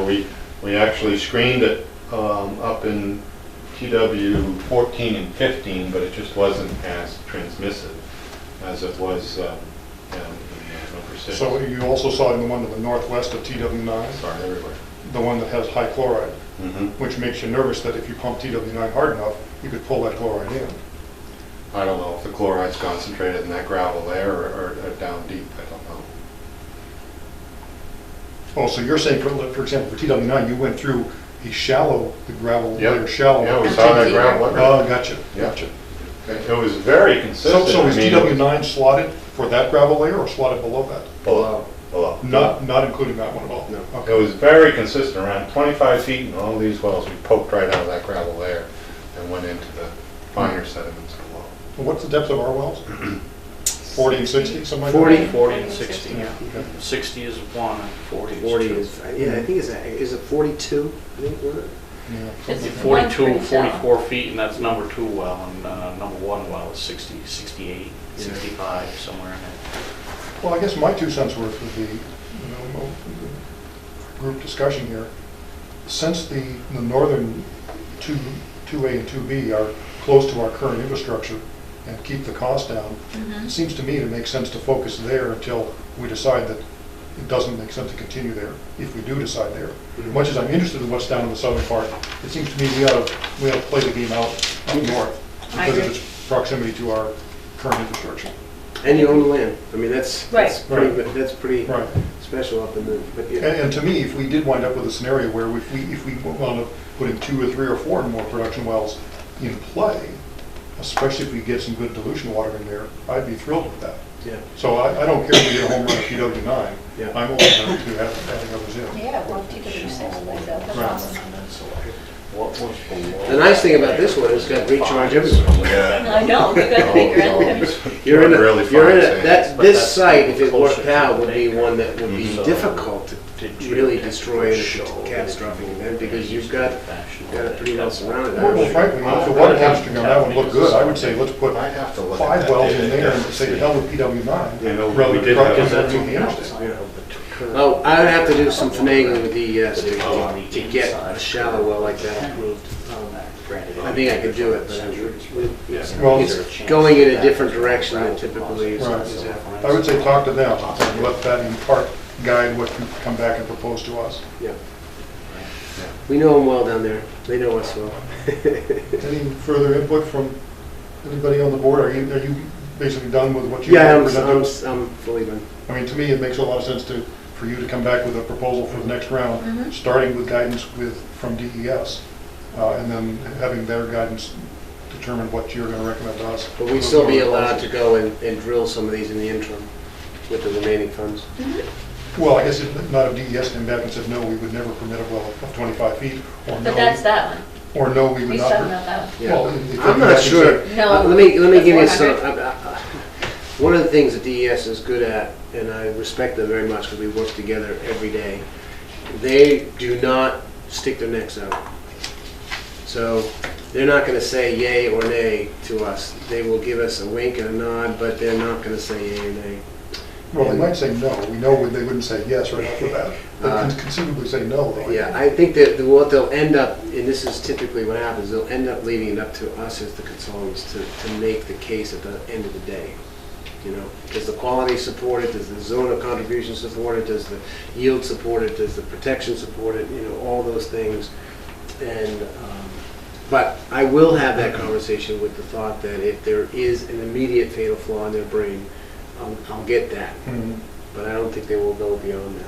Well, let's clarify what you're asking then. Are you asking, when you say coming back with a proposal, is that a proposal on how to spend the last 10,000? No. Or is that a proposal beyond the next 10,000? Beyond the 10,000. Okay, so we've got two things to play. Right, You'd like guidance from us in terms of how to spend the last 10,000. correct. And then the question, and then I think we just agreed that it makes sense to come back with a proposal after that, Yeah. which will in part depend on what you find out Correct. with spending a little bit more money. Right. And so I think the answer's still the same, though, that we want to focus on the northern two parcels. Right. Right. And so this meeting is good, it was timely, because we were hoping to get together, and I had a meeting in Pembroke that got canceled tonight. But before we end up going to the next zone, I think we've saved ourselves a little effort in that. Right. We didn't want to spend the whole budget without having Right. a conversation with you. Yeah. So. And this is kind of interim, you know, this is a freebie, coming up and putting this stuff together, because we want you to be cognizant of what's going Right. on. I would say if there's any question about doing more chemistry on anything, do it, because that's not expensive. Yeah. And let's have as much information as we can relative to trying to resolve our iron, manganese, and chloride problem. Okay. Yep, I agree. All right, well, I will check, so this is how I'm going to proceed. I'm going to check Sorry, with the, pardon? Were we gonna talk to them about that? I'm listening. Yes, yeah, we are. I'm going to check with the DES about their fatal flaw assessment, and based on their conclusion, I'm going to, I'll continue to sample those, we'll continue to sample those wells, and we will have the option to drill additional test borings, not to exceed the $10,000 we have, in the locations that we think are best, Mhm. in those two locations. Okay, Yeah. very good, all right. So a related issue, if we can bring it up, is DOT. So DOT Our is favorite people. putting as much salt as they want on the interstate. We'd love to have them go to a low salt scenario, but we haven't gotten there yet. They are in fact repaving that section of the interstate this coming summer, which does open up the possibility for a number of things, including the fact, I think we've had this conversation with you guys, that there are supposed to be drainage swales, paved drainage swales on both sides of the interstate there that look like they're only boulder fields. Right. And so, you know, They're infiltration galleries, that's what they're doing. right, they're doing exactly what they should be The doing. opposite, they're Right. doing exactly the opposite, right? So would you guys support us taking a really hard stand with DOT that 100%. that they ought to do what they promised to do 100%. 40 years ago? We're kind of combined with EPA right now, doing some connectivity monitoring, continuous connectivity monitoring in Ashland at that interchange. And there's a lot of discussion that Plymouth and Ashland and a couple other water utilities that have their wells on the highway kind of join forces and hit the DOT, all together. at one time. Now, I've threatened, because I've had to testify in the governor's council before, to go to the governor's council. DES has asked me to hold off on that, to see if there is an ability for some kind of, intermediate, some easier way to come to terms with this. But I believe in my heart of hearts that we've danced the dance for a long time, and we don't seem to be moving in the right direction. I'd almost be interested to see what kind of, asphalt they could use that would, that there may be some opportunities there for different construction types of materials that would improve the overall salting that's necessary. Well, certainly on 495 in Massachusetts, granted that is a different climate than ours, they use open friction grade down there purposely to use less salt and improve traction. Doing that in a harsher winter climate would probably be an experiment. Right. But I'd like to throw that out to them. And I think we'd be open to, and this leads me to the next question. I think you have been awarded a grant from DES Yes. to do some of this, some of this energy could be focused, in that grant. I think we could utilize some of that towards this end to try to move DOT, and that's what the grants that have been used nationally have been working towards that same end. At this point, we've engaged Ray Burton on our behalf. Right. And he haven't has gone- gone back to us. Oh, you have? Yeah. Yes. Yeah. But frankly, since we just learned by accident, because they informed the town, that they're going to be repaving here, the board doesn't know this, Dana does, but I think it's time for us to write a letter to the DOT commissioner and to appear before governor and council and copy the governor and tell DOT that we're going to sue them to keep them from repaving until they solve our problem. I mean, some kind of language such as that. Yeah. And that's Great. that problem. The problem Could you mail a includes DVD to the guys at Guilford for me, would you? that would include the reconstruction of the drainage ditches, because that's, to me, is right now it's accomplishing exactly the wrong thing, the opposite of what we want. Right. So, I think And we've gone out with them and we've walked it and they've seen it and they know that it's a problem. And they just never get back to They us. just don't talk to us. Well, that's their game, is to delay, and not respond, and then all of a sudden they respond and say, well, we've been busy, and blah, blah, blah. We understand that, but that's part of their responsibility, and so your frustration is not the only one in the state, and I think there's some value in numbers, and I think Ashland would certainly be interested in joining your team. And we have letters that we found back from the 60s that where DOT acknowledges that they're taking our land and going through our wellhead protection area and that they will be responsible if something happens. So we actually have that kind of documentation, and we want to waive That's the that. reason Steve wants another. Yes. No, I mean, We've got it. you're fortunate that you do. Yeah, we are. Yeah. We're very fortunate that we do. I mean, the staging area down in Ashland actually contaminated with with ethylene dibromo, part of the aquifer that we had originally targeted for Is that groundwater MTBE? development. What's that? That's Not not MTBE, no, it's EDB. And that's a byproduct of leaded gasoline. So when they did the staging area, they stored a tremendous amount of leaded gasoline in the staging area in Ashland, which leaked into the groundwater and contaminated a very significant part of that aquifer. So we started on and this is unbelievable, we started on a pump test for a well. On the 8th or 9th day of a 10-day pumping test, we started getting hits of EDB, and then boom, boom, boom, boom, boom. It turned out that when we tracked it down, there was, that's what it was. It was the storage of this leaded gasoline, and we had to move north, away from that, and go to a different pump.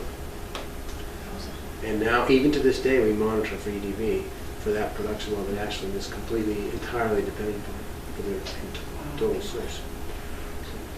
To bring Mary up to speed real quickly, and then I think we're probably done, when he referred to a no risk or at their risk, so they're doing some work here where we're giving them cost recovery on wells, but their time is not being covered. However, if we do find a well, then we owe you money. You just pay us for what our normal bills would have, our fee, which was already, you already have that, so it's not a lot of money. But I mean, it takes, then you no longer are at risk. You are getting paid for what Correct. you're at risk for now, once we get a well. Right. And, we would, we would argue that if it was 2 wells and we got to the total gallons per minute, that we would still have accomplished the goal of solving the problem. I think. I have to look at that language. We might have written ourselves out of it. Well, Oh, no, I will look at it. I'll go on record just myself saying that it's hitting singles is maybe even better than hitting a home run. Yeah. So I don't have a problem with that. Yeah. Good. Because I don't want you guys looking for a home run, if in fact it makes sense to do a hit single. No. We Just for the purpose of getting paid. Oh, no. We're not that short-sighted. We want you to be in a position of having a long-term supply for 20, 25, 30, 50 years. I mean, we don't do stuff that's short-sighted. That's why I've done 1,000. I mean, we don't have this, I don't know of one town that we've worked for that wouldn't come to you and say, hire us again in 25 years. All right, so you're going to, you've got guidance that you need on spending the Yeah. remainder of the current budget. Right. And you're going to come back to us at some point? on Probably what this April over- or May, depending Okay. on, you know. And that's for 6 and 9, is that right? I can't quite read those. Yes. This would be, it would be the area we call 2B and Yes. 2A. Yeah. And on 2A, it's 6 and 9, and no, 6 is on B, 6 is on B and 9 9 is on A. but we want to Got it. test, not fines, but 8 8. for chemical Mhm. stuff. And the river. And the river, And and number that one. 6. Right. Very good. All right. Thank you very much. Thank you. Yeah, Thank you. Okay. See, we didn't yell at you guys too much. Well, I think you guys were tired of yelling. I understand a little frustration sometimes. Maybe you could ask us the same question over and over. So what do you want to do? You would. All right, we're on to manifest at long last. Now Dana's doing his video thing. There we are. Oh, you're looking good. Get my head? Okay. 21st?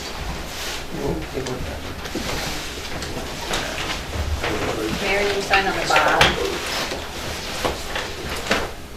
Anybody else? Jamie, I would like to talk to someone about the grant, and just how it's going to proceed. So, who should I call? Kirk, your wife. I would call Jeff This is all the data. Don't do that. I'll call Dave. Yeah, it's not doing that, but yeah. This is it, that's something to make it This trust. big chunk here is due to insurance. This is all you need to sign? Sandy. That's it? Okay. That goes down. All right, that brings us on to old business, and just since we've been talking about it, one of the old business items on my list is DOT action. And given that we now know that they're going to be repaving there, it is absolutely urgent that we call those guys every 10 minutes. And/or write a Now that you letter. don't have to talk to McKinley anymore, you Yeah. can keep. Okay, so who would you like me to call? The commissioner's office? Because that's who Ray suggested that he's going to get in touch with. Well, I guess I Should we would, let Ray do Because his I've talked thing to Ray a first? couple times about this. we should let Ray do it, and we should maybe touch base with Ray in terms of what our actions might be, but it seems to me that telephone calls can be ignored because there's no record. I think it's time for a letter. Okay. And I would suggest that it probably be signed by me on behalf of the commission, Okay. and And Dana. probably Dana, and certainly contact information has to be there. Mhm. But I think, I think it's gotta be no prisoners. How's that statement go? Take no Take no prisoners. prisoners. Take There no we go. Thank prisoners. Yeah. And it's gotta be that we've talked to them until we're blue in the face. Clearly, they didn't even build it as they said they were gonna do 50 years ago. And we're paying the price, and we expect them to replace our water supply. And quite frankly, I think the next phase of funding for Emery Garrett or developing the world or billing the something. Yeah, I think we need to start billing the state. So I would say that the letter needs to go to the DOT commissioner. It needs to copy anybody we've spoken to, Mark Hammerline and the other guy. Mhm. It needs to copy. Governor? It needs to copy Ray Burden. I would copy the governor, absolutely. Let her know that her transportation budget is going to be subsidizing. And I guess I would be tempted to ask for some firm thing, such as a meeting with the DOT commissioner or a meeting with governor and council. Okay. And, let's not make it vague. Let's have a very specific thing that we're asking for. Okay. And also say in there, and Dana, I'm more than willing to take a stab at working on this letter, but I would like you to take a first draft. Mhm. I think we should also say that we feel under no circumstances should DOT do their repaving this year until we get these issues resolved. Because we need to make sure they designed in paving the swales, for example. We need to have a discussion about open friction grade as a possibility to decrease the amount of salt going on that part of the watershed. We've got to have those issues resolved before they go forward. Okay, well, So I would would the draft letter and then have you. essentially be asking them to, I mean, the simpler the question, the better, I think. Well, maybe it's a cease and desist plus we want a meeting. Maybe there's two requests that we have. Is that what you were getting Well, at? it seems to me the request is that as they move forward with their paving plans, that they are sure to include for our inspection and approval. Well, that's a good point. Um, Since they talk to the- the town, not even the- talking to us, we need to make sure that we're on their radar. That screen. since it's the district's water supply that's being affected by the runoff, as they plan to move forward with their paving, to make the rectification of the way that runoff is happening part of their project plan, and that we be made aware of those plans and have some ability to approve or accept them as reasonable solutions to our water problems. Yep. And I would send them to our reps as well as Yeah, to, thank you, I was gonna- yes. Can have a CC list about that one, but that's okay. but that seems to me that's a specific ask. Yes, Yeah, makes sense. Instead of let's solve this problem and then we'll look at your paving plans. I mean, just. right. okay. Yep. I think you have an editor's right there. Oh, I know. I'm really happy to help You're in big trouble, you're gonna have everybody editing. I'm not touching it anymore. Oh, I like editing because it's a big help. I'll do a draft and then let you go at it. Yeah, and one thing, if we are gonna have multiple people going at it, my concern always in writing documents is that two people aren't editing at the same time. But And on so Google Docs, you can do that. if we do it through Google Docs, No, we haven't been lately. no, Right. because we got. I'm sorry, slapped that up. you don't want two We people don't want to, editing at the and- same time? Because then you have one version, I have another, and Dana gets both. No, I really, what happened here tonight I thought was embarrassing and It's hard to crazy. watch. Right, To spend an hour talking only to find out we were agreeing all along. well, not only did we agree, but what we were talking about came down to the fact that one person was reading one document Right. and another person was reading a different document. Right. And that, well, And it that's all turned out this Mike thing had the does right need. document, so that was good. Oh, He he just- did? He did. And I said, Mike, it's right here. He went, oh. Right. Okay, good. Oh, well, that helps. That's not embarrassing then. That's his thing. That was Right. good, yeah. So, Okay. so Dana will give us a draft on that, and we'll give you turnaround as quick as possible. And just to remind everybody, I am in Europe as of Sunday for 3 weeks, but I expect to have internet access, and so I will continue to drive you crazy. We with do it emails. through Google Docs. No, we can't. Technically, we can't be working on a document together because that's a meeting. So I was saying that you can edit at the same time in Google Docs, but we're not going. So is the process that each of us would send our edits to Dana, he would incorporate them and then send out that document? Is that what you're Well, saying? my preference would be that if an email goes out and you open it up and say, just pop an email back to everybody saying, I'm editing this document. I'm editing. Dana will get back to us next. And then you can send it back around to everybody, and then I can look at your edits. And then Dana doesn't have to collate. We just and have to Okay, track no, changes. that's why I'm asking. Yep, He doesn't we have- just he- track changes. He doesn't have to be referee between us, which we don't want to do. Right, I would appreciate that. And so maybe he would come to me last. Sure. Okay, any other old business? And Dana, again, the sooner the better on that draft. Okay. Because, I mean, time is really of the essence. I understand. Because they've probably already got their plan for paving already. I'm sure they do. Any other old business? Hearing none, and I move on to new business. And item number 1 there is meeting schedule for May and June. So we have April no, we don't have April set. No, You've got. I thought you do. Yeah, you do. 16 and 30. I Yeah, think. 16 and 30, I think it is. Yep, Okay. I can write that's that already on down. the website. So the logical dates in May would be the 14th and the 28th, and the 28th is probably the day after Memorial Day. It is. Hold on, then I won't be here. On that date, is the 14th okay? I'd rather not, but I guess I won't have choice. Well, I mean, would the 7th and the 21st be better for you? 7th doesn't work for me either. Nicholas has lacrosse games and I'm like, want to watch them, but I'll have to miss one. But I can't make the 28th, I will be out of town. Okay. So do we want to do the 7th and the 21st?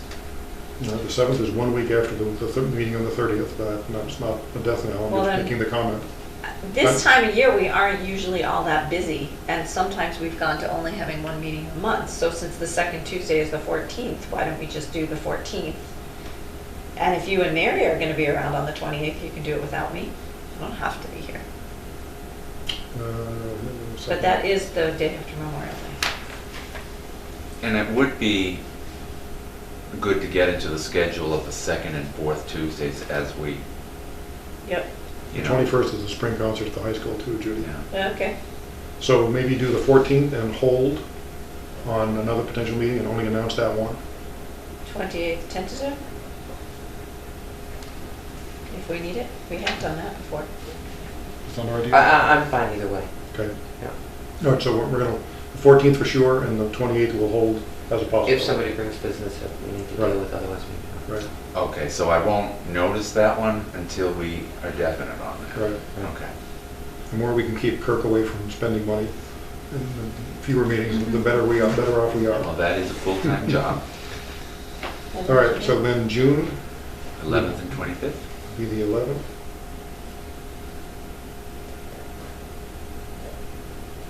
I don't see any particular conflict on my part. Okay. There's a chance that the 11th could be Lucy's graduation. Oh, I'm sorry, you won't be able to go, Mary. But since they don't know, I'd say schedule it. Okay. Oh, and if the 11th is Lucy's graduation, it could be a chance that my daughter will be there as well, so. Well, We'll have to see, I guess. We could follow customary tradition. yeah. Okay. And I have some new business. Okay. That's okay. Yep. Mary, it pertains to you. Could you set up a Gmail account? Did Yes, you Dana- already emailed me Did about Dana that. talk to you Yeah. about that? It's pretty easy to set up. And the I'm nice just gonna thing have about Lucy do it, it, it's fine. yeah, I was Yeah. gonna say, the nice thing about it is just keep it for water and sewer business and then Right, yeah. get rid of it and don't have to share it with anybody else. Other new business? My item is Plymouth 250, where I was approached, I mentioned this at a previous meeting, approached by a person involved with Plymouth 250 asking if we would consider doing a donation. Mhm. And What do we donate? What would be a reasonable amount of money?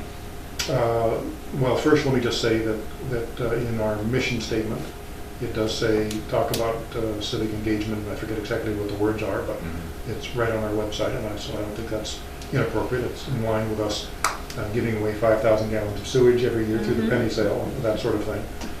The specific request was for $200. I will just mention that.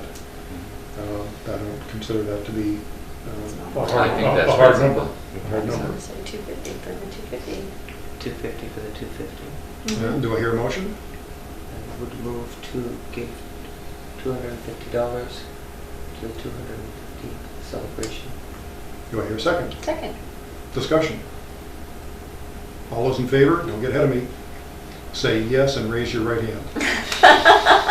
Yes. With no abstentions. I just wanted to I point have out one you're specific giving them $1 a year. It's very Yes. generous of Yeah. you. Yeah. Well, well, they've been paying we've for only been us. around for 120, 130 years, so it's actually $2 a year. Because the question has come up, are we still talking about the 250? Because I had one little piece of Okay. business. Go ahead. Um, Wait, is this still on the Are 250? we done with the 250? I think we're done with the I feel done with it. Okay. At the annual meeting, I think it was Janet Moore had asked if we could show our meetings on our website, which I don't know how easy that would be to do. But what we could do on our website is have a little direction to Channel 3 to look for the schedule of meetings, because I checked with Juliet and she said they're updated every 15 minutes and that the meetings in question have run. So maybe we could just put that on our web. But at least having access to the Yeah, information but would be if, helpful. You know, a ratepayer asked if there was Right. a way that we could help them watch the meetings and. Yep. Would That's a this good be idea. like a We link? can't really affect BB Cam. Yeah, a link. A If you link have and then you satellite, could you see can't it. get channel 3. I can't get channel 3. You can't. Well, how hard is it to put it on? I don't know It what's depends on involved in how doing big it. these videos are. It's gonna take up a huge amount of space. Would it be okay to ask Juliet what would be involved in doing that? Well, I talked to Janet as well, and she refined it, as I talked with her about it, she refined her request a little bit more to if we could at least have the hearings up there. So the annual meeting and any public hearings on the budget, for example, Mhm. which is a little. That's easier. That would be considerably easier Yeah. Right. than having every meeting, and I'm Right. not sure people do want to watch every meeting, whereas the hearings are a little more focused. Mm-hmm. So I guess, I wonder if the Okay. possibility would be to get Yeah, a talk to DVD of hearings in the annual meeting and have those available on our website. Well, I will talk with our webmaster, Jeff, and I will also talk with Juliet. And Because we have a nice tidy website, I think. I've gone so, through several I mean, you times. know, I know the town of Plymouth, you can watch their meetings on the net if you want to. So it'd be nice, Yeah, we probably. you know, it'd be nice if we could. I think the hearings part would be good, and that's, Right. would be a nice compromise. Right. Relative to I did send this email around to everybody relative to the website, What is that yellow block that you didn't like? Well, it said next Outdated meeting was March information. 5th. Right. Oh, that didn't show up in my Oh, it email didn't? that came. It Oh, just was okay. the yellow box. Oh, I'm like, no, what's the matter with no, it this? said, I mean, it had all sorts of, It current was issues and outdated, updated right. stuff. and, Right. Next meeting, Well, March 5th. Kim usually takes care of that, and unfortunately, she hasn't Yeah, been around. but I did So let Jeff know. can we log on and do that ourselves? Or do we have to actually ask? No, them to Jeff do does it? that. changes it. Or- Okay. So who keeps track of that? Kim? Kim. Is that what you said? Yeah. But she's the woman who's now She's out out. on leave? Yeah, she's out, So- so I guess it's me. So it's you or somebody else, or? It's me or it's me. It's you or it's you? Yeah. Okay. Well, we just took something off his plate, so that's good. Yeah, that's Yeah, we're good. gonna edit lots of things for him. Yeah. It's gonna Well, make yeah, life so easy for him. But at least we took a big one off his But I plate mean, that's been I taking. agree, the website should be current, it should be usable, Yes. you know. Well, it makes us look bad when it says next meeting. I agree. Several weeks Yeah, ago. I agree. Or else we're announcing a cancellation for 4 months ago or something Or like that. it's 2014. Any other new business? Hearing none, let's move on to communications. Dana? All I had for communications was that I just wanted to mention to you was the right to know request and response that we received. We received a request for right to know information regarding the results of the test wells in the Baker River Valley and where those wells were and what the heights were and what the gallons per minute were, etc. And that was received from Brian Murphy. As you know, Brian Murphy works with the town of Plymouth. It was not signed as a representative of the town of Plymouth, but, and I did respond to that. We had the information. Oh, you did? Yeah. And that should Well, be, you have to. You have to within 5 days. You have 5 days. 5 days, okay. and it is also on the DES website. Right. Is it? Yeah, it should Yeah. be under their, whatever, I can't remember what it's called. Well, Dick it's the one, uses it all the the time. one stop. One That's stop, good. that's Thank you it. for taking care of that. Yeah, But but this very technically was, I mean, everything doesn't have to be, everything that is done in the state of New Hampshire doesn't have to be on one stop. No, but I think our stuff was, because I think our previous hydrogeologist put that Okay, there. I wasn't aware of that. well, there was no problem with us sharing it. We had it. Right. and- Did you have to collate know. things and interpret results, or did you just give them No, there was a reports? nice little chart that you had, Dick helped me with, because Okay. you had a chart that, presentation by HydroSource that gave you the results of all the Okay. wells and all the answers that Brian needed, so Okay. it worked out very Good. well. Okay, good. Made Any it other, easy for me. any other communications? No, none of it. And let me just say generically here, communication relative to Riverside Landing has not been fabulous. The reason this item is on here, because a couple of years ago I asked for this to be a regular item, always on the agenda, to underscore that we wanted to have the best possible communication with the town. And I think we're still struggling to get there. So let me tell the board, unless the board knocks me over the head and votes no, that I would like to go sometime in April or May to both the select board and the planning board and just say, here's the new board, here's the new organization of the board, and here are some of the issues that are out there. I did this when I was chair last time, and we were in the middle of the revisions to the renovation to the sewage treatment plant, just gave them an update on where we were, where things were going, what the funding was, and I think I actually had a fairly substantial list of things to talk with them about. You know, probably referring to McGinley's project this time and talking about water source and all sorts of things like that. So I do have that plan to go. I think that's a good I think idea. that's a great idea. You may, in the interim, because I'm going to be gone for a while, it's not going to happen immediately. Let's all be thinking about what the issues Well, are that I should chat with them about. I thought it was a great idea, but I was also thinking that wouldn't it be a great idea to have a joint meeting where the entire board Mhm. goes to the other board and has a discussion? And say, or- remember us? Yeah. In the permit Well, approval process? I think that it's very hard to get a relationship, I think, when you're not, you're in two different places. Right. And so I would encourage you to consider that and see if we could set up a meeting between Well, the two and, boards. we have whether it's had, the selectmen or the planning board. we have occasionally had, or intermittently had members of the representatives of the select board come to our meetings. Things could work both ways. Mhm. And so I guess one thing I would ask you, Dana, is to keep, or maybe all of us together, but ultimately somebody does need to be responsible to somehow keep a general track of what's going on at the planning board and the select board. And if you feel there needs to be representation there, let us, the commissioners, know. No, I don't want to ask you to go to a lot more meetings, Mhm. but I don't mind being visible as a citizen if I possibly can be. And it does seem to me that where the water district is a subset of the town as a whole, it is appropriate for us to go to them Yeah. and just politely inform them of stuff we're doing and concerns we have and ask for their help if there's Well, things they need help with. and- we even have some expertise that they don't have. I mean, there was I hate to single anybody out here, but there was a project approved for a car wash where there was runoff going right into sewage drains and, right into storm drains and winding up in the river, and it never occurred to the planning board to even ask him the question. So there are reasons for us to do those sorts of things. I'd like to go. Yeah, I mean, maybe even to have some kind of liaison between the planning board. That would, I mean, to me, the conversation that maybe would be helpful, because I've watched kind of fractured conversation in the last year or two, relative to a number of things, but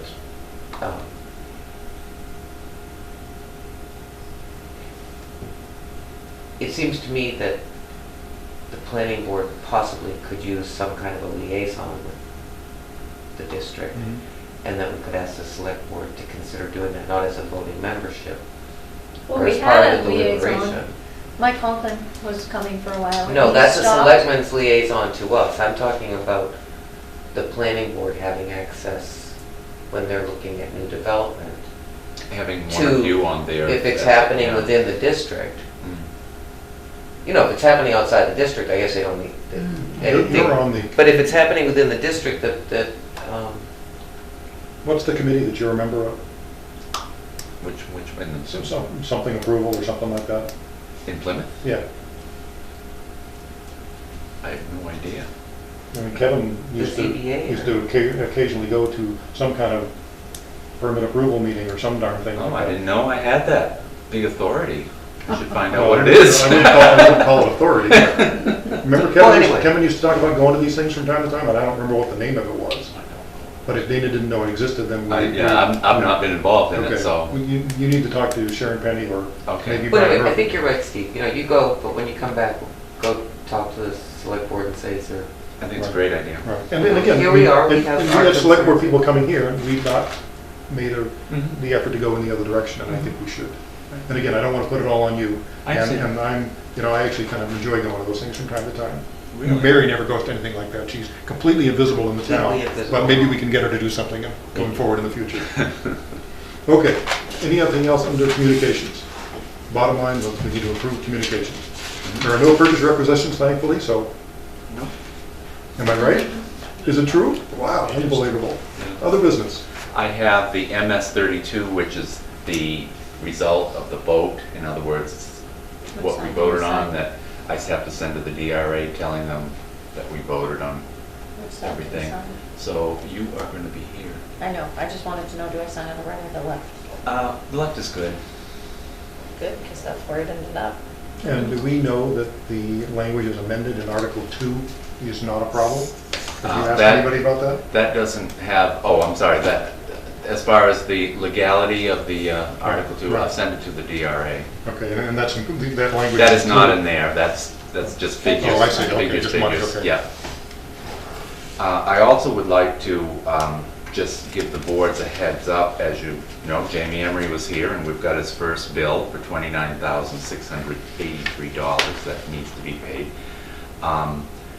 We have an approval in 2011 to borrow $95,000 for this purpose, and we're going to need to do that within the next few months. Well, we just put money into water source and land Or, acquisition. or I could withdraw it from the capital, we do have it in the capital reserve funds. I would prefer to do that before Okay. borrowing it personally, but I'll take other opinions, Well, if we including don't have from to our borrow it, treasurer. let's not. That's a good place to get it. Okay, Okay. so I guess. All right, when we get when we get to where we have to borrow, I'll let you know. Right, but let's Yeah. have, since we seem to be back in an active phase with those guys, let's have, maybe right on here an accounting of what the balance available Will is from do. various sources. Will do. Do we only have one source in ETFs and CRS? Or is there two there? I believe for the water, for the land and water well development, there's just one. Yeah. Okay. And do we have I thought we had a fairly sizable balance there. I thought we had $60,000-$80,000 in Probably. Which is in there. I Okay. don't have that. Which is not all that sizable when you take 30 ways. We certainly have enough for the 29. Right. you know. Okay. That thing that, In this? no, remember that book that Danny gave you at town meeting, the annual meeting? Had the, Mary didn't get a book. oh, that's Didn't right. It didn't have balances in there. Yeah. It had to be in. It's No, in there's balances. actually, it's in, no, I don't have one. Might be something I'm wondering is, Kirk's got one. just if I could get. I don't think I put it in because of If the you remember report. Okay. You put our balances in, so we could tell people what our balances were in the fund. No, it was in the town, we had the town Oh, report, so and it's- it's in got the it. town report, Right. Mary, and I can certainly get you a copy of the balance. Thanks, I have the town report. Oh, Mary wants to go back to communications? Well, just briefly to consider, and we don't have to, I don't need an answer or anything, but we send out quarterly bills, and a general communication is always maximize the use of your stamp. And it seems like, not like a big formal newsletter, but even a couple of times a We year have when you done send that. those out, if we could get on, the usual conservation tips. Well, Here's We where our have done drilling that. is, or I would be willing to help work on that if it's something anyone Dick would sent me want. some things that he was Melissa had suggesting put it on, sent so I think we stuff certainly out could in the do that. We have past. $45,000 in that fund. That's all, really? Yeah. Okay. And you may see, you've seen Did on we Channel just 3, add some Yeah, that's PowerPoint with the slides addition. I have. on the district, I put those together 2 or Yeah. 3 years ago, even if we just included a couple of those in each mailing. Did you know? That's what I'm saying, Yeah. it's just, I mean, that's since they're already prepared. Oh, I think it's perfect, yeah. And people tend to react better to bullets than text. Mhm. Thank you for that. Okay, purchase requisition, no, we're on other business, any other business? I do have one item. Anything else, Dana? Not for me, thank you. Relative to what we've been going through with a certain permit process, we have been willing to bend over backwards to accommodate information that has arrived at the last minute, and that probably has bitten us more than it has helped us. And so I guess I wonder, should we establish a deadline that obviously we would be willing to be flexible on, but should we establish a general guidance deadline that we don't deal with issues in a Tuesday meeting unless it has come to us by close of business Monday or noon of Monday or something like that? I would think we need to. Well, I used to allow have it, it Dana- was, where I've been before, it was like, I'd prepare the agenda on a Friday, so I'd need it by Friday morning. Right. And unless it was a reason otherwise. I mean, I think it's good to be flexible, Right. because sometimes you have to be. But I think, even put that guidance in words right on our website so that nobody can claim they didn't have the right to know it. I think it's perfectly reasonable. Other comments and I comments on would what? encourage it, I found today incredibly stressful. Oh, yes, Every one of it's these meetings has ridiculous. been that way because But each this was my time, first, so each like- time Well, things come in every on one of Tuesday them. and we've tried to accommodate. And I think it's been counterproductive. Yeah.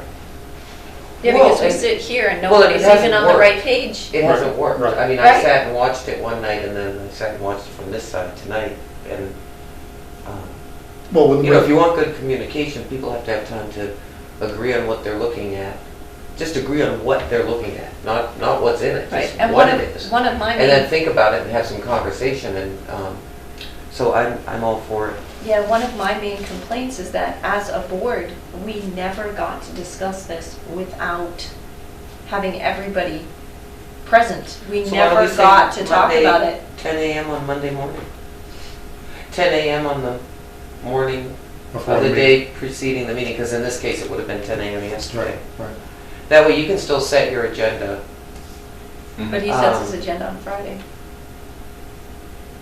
Well, I don't see the agenda changing, the stuff that, the agenda didn't change Well, today. Kevin used to set the agenda on Friday. We tend to get a more last minute, not criticism from yeah. Dana. I don't have a problem with that. Mhm. But the agenda isn't what changed today. What changed today was sometime between, you know, when I walked out of my house at 8 o'clock, having read everything there was to read relative to tonight's meeting, And came back to 16 emails. and went through my day and got home at 4:45, there was a lot of activity, a lot to read, and frankly, I wasn't able Right. to No, you couldn't do it. to do it justice. From my side, I was with the auditors most of the day. I come look at my email at 3 o'clock, and now I've got all these different versions and changes. Yeah. And we can't do it. No, And it's I awful. can't do a good job in, No, it's awful. reformatting things when I'm trying to. So what's it gonna be, 10 o'clock on the Monday, or? I think this is up to Dana. It has to What work would for work? him. I mean, it just seems, by the Are you time saying, you Mary, get. that you'd rather have it closer to the meeting than back on Friday? Is that? Well, that's more customer friendly to have it closer, obviously. I think to whatever extent, I mean, I actually disagreed with, Mike made a comment tonight, that the PUC exists to, for the benefit of the town. And I actually see public utilities work a little differently, which is for the benefit of the ratepayers. Yeah, To the extent that I mean, I just have a different philosophical bent on that. But regardless, anyone who wants to bring business in front of us Can do that. can do that, and we can be flexible to some extent. And it seems to me extremely generous to give people up until 24 hours before the meeting to be submitting information. I actually think even that is a little difficult if you really want to, if you're really going to think about it, and you're really going to pay attention to what somebody's asking you to pay attention to, and you're really going to think about what's Right. fair to the applicant as well as to the overall rate base. Being that these are not full-time, 8-hour-a-day jobs that we have here. This They're is not. something we do in That's addition what I to feel our like. I'm ready to go work. home. Don't tell them that. It's customer friendly to say 24 hours if you want to make it Friday. I mean, what works for you? I don't know Well, what happens I'm to a you customer-friendly administratively. person. I mean, Yes. so I like to do whatever I can for people. But I think if we set it for Friday morning, that way you have the weekend to review it. That would be When I get lovely. you packets, I will email you packets and I'll have them here. I'd rather get away from delivering them. This is just one more thing I need to do. Kirk has a comment apparently about this. Well, in our ordinance with regard to permit applications for inspection, we have a standard rule of 48 hours notice that's in there, and that's business days, which would put it back to Friday. Friday, yeah. And if someone came in on a Monday and they said, I have something, urgent You would- to add to it, I would forward it along. But not on Tuesday at 3:30. 4:20. But wouldn't you forward it along for the commissioners to decide if they had the time to act upon it? Oh, I mean, absolutely. wouldn't that be the way? I mean, it would be this board that would decide if you want Yeah. to consider it that meeting or not. I mean, a deadline's only a deadline if it's a deadline. It isn't a deadline I'm if you thinking actually about that, get. Mary. Well, I mean, if the deadline's Friday and someone brings stuff in on Monday, then,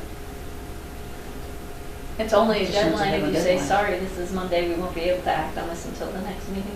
Okay, well, I was Yeah. trying to be customer friendly, but I can. Well, Well- yeah, I would like us to stay somewhat flexible to use Right, where we sure. want to go. And we do have to remember relative to the language, again, I ask you to develop language to run by us next time, that would ultimately go on the website so that everybody has guidance and we can point to it. Mhm. We do have to be a little careful on the wording, because somebody could come in and sit in front of us, and we are going to listen to what they say. Sure. And they could come and hand us documents, and we go, we're not going to say, we're not going to do it, because you're sitting right here in front of us. Right. So we need to be careful in the language, and It ultimately. really only matters when you get into complex stuff. I mean, this is pretty easy. When it gets into multiple versions of documents from either lawyers or engineers this is a board that deals with a lot of technical data. So having technical data show up Right. 5 minutes before the meeting.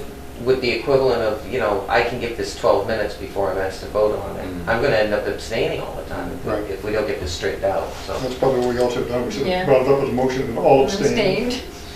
well, I think we did okay. Okay, I agree with that, so Dana, you're going to work on that one. Yes, sir. Okay. Another thing I The other business item that I have, Dick Flanders, if you're watching, turn off your TV now. I have asked Dana to put together a draft of something that we could send to the newspaper to honor Dick's 15 years on this board. And I'm happy to contribute to that writing, and Judy probably has things too, I'll volunteer. But I would like you to take the first draft on that. Okay. And, we've had this conversation before, we're going to try to do it for this issue, we didn't get there. I don't want to do this in 2016. So, I agree. let's. Yeah, and Mary and I had a little conversation about this as Okay. well. Okay. So I will get something started. Dana, really, if you'll write just lists of facts that you think need to be included, You pull them together nicely, I can do better your than news I release can. in 20 minutes. Okay. And I would like to add one other thing to the agenda always, Mhm. as like the communications line, and that would be action items. No, we're not here. And Right. and I don't mean action items, I don't mean that action item list, I mean action items to come out of this particular meeting, to Mhm. make sure that you've got, and we've all agreed on it. And so the things that I see would be, one, information for Dick, for a press release for Dick, a draft letter to the DOT, calling McGinley at 7:32 Friday morning and getting that squared away, running things past me for a review so that we can get to the point of being able to sign by 4 o'clock. And then coming up with a draft of the deadline for getting materials to the board that we can approve at the next meeting and get that up there and avoid the circus that we've been going through here. I'll just note that I'm not here at 7:30 like Kim was. Okay, well, we'll give you the 7:59:59. Okay, I can do that one. Did anybody else see any action items in here that I may have missed? No, that's Okay. good. Any other? We have the DOT thing there, and letter to DOT Yep, at yep. Al. Yep. Lots of L's on that one. Mhm. Motion to adjourn? Yep, Second? You bet. we actually don't have to mention that. No, you don't have to vote. Oh.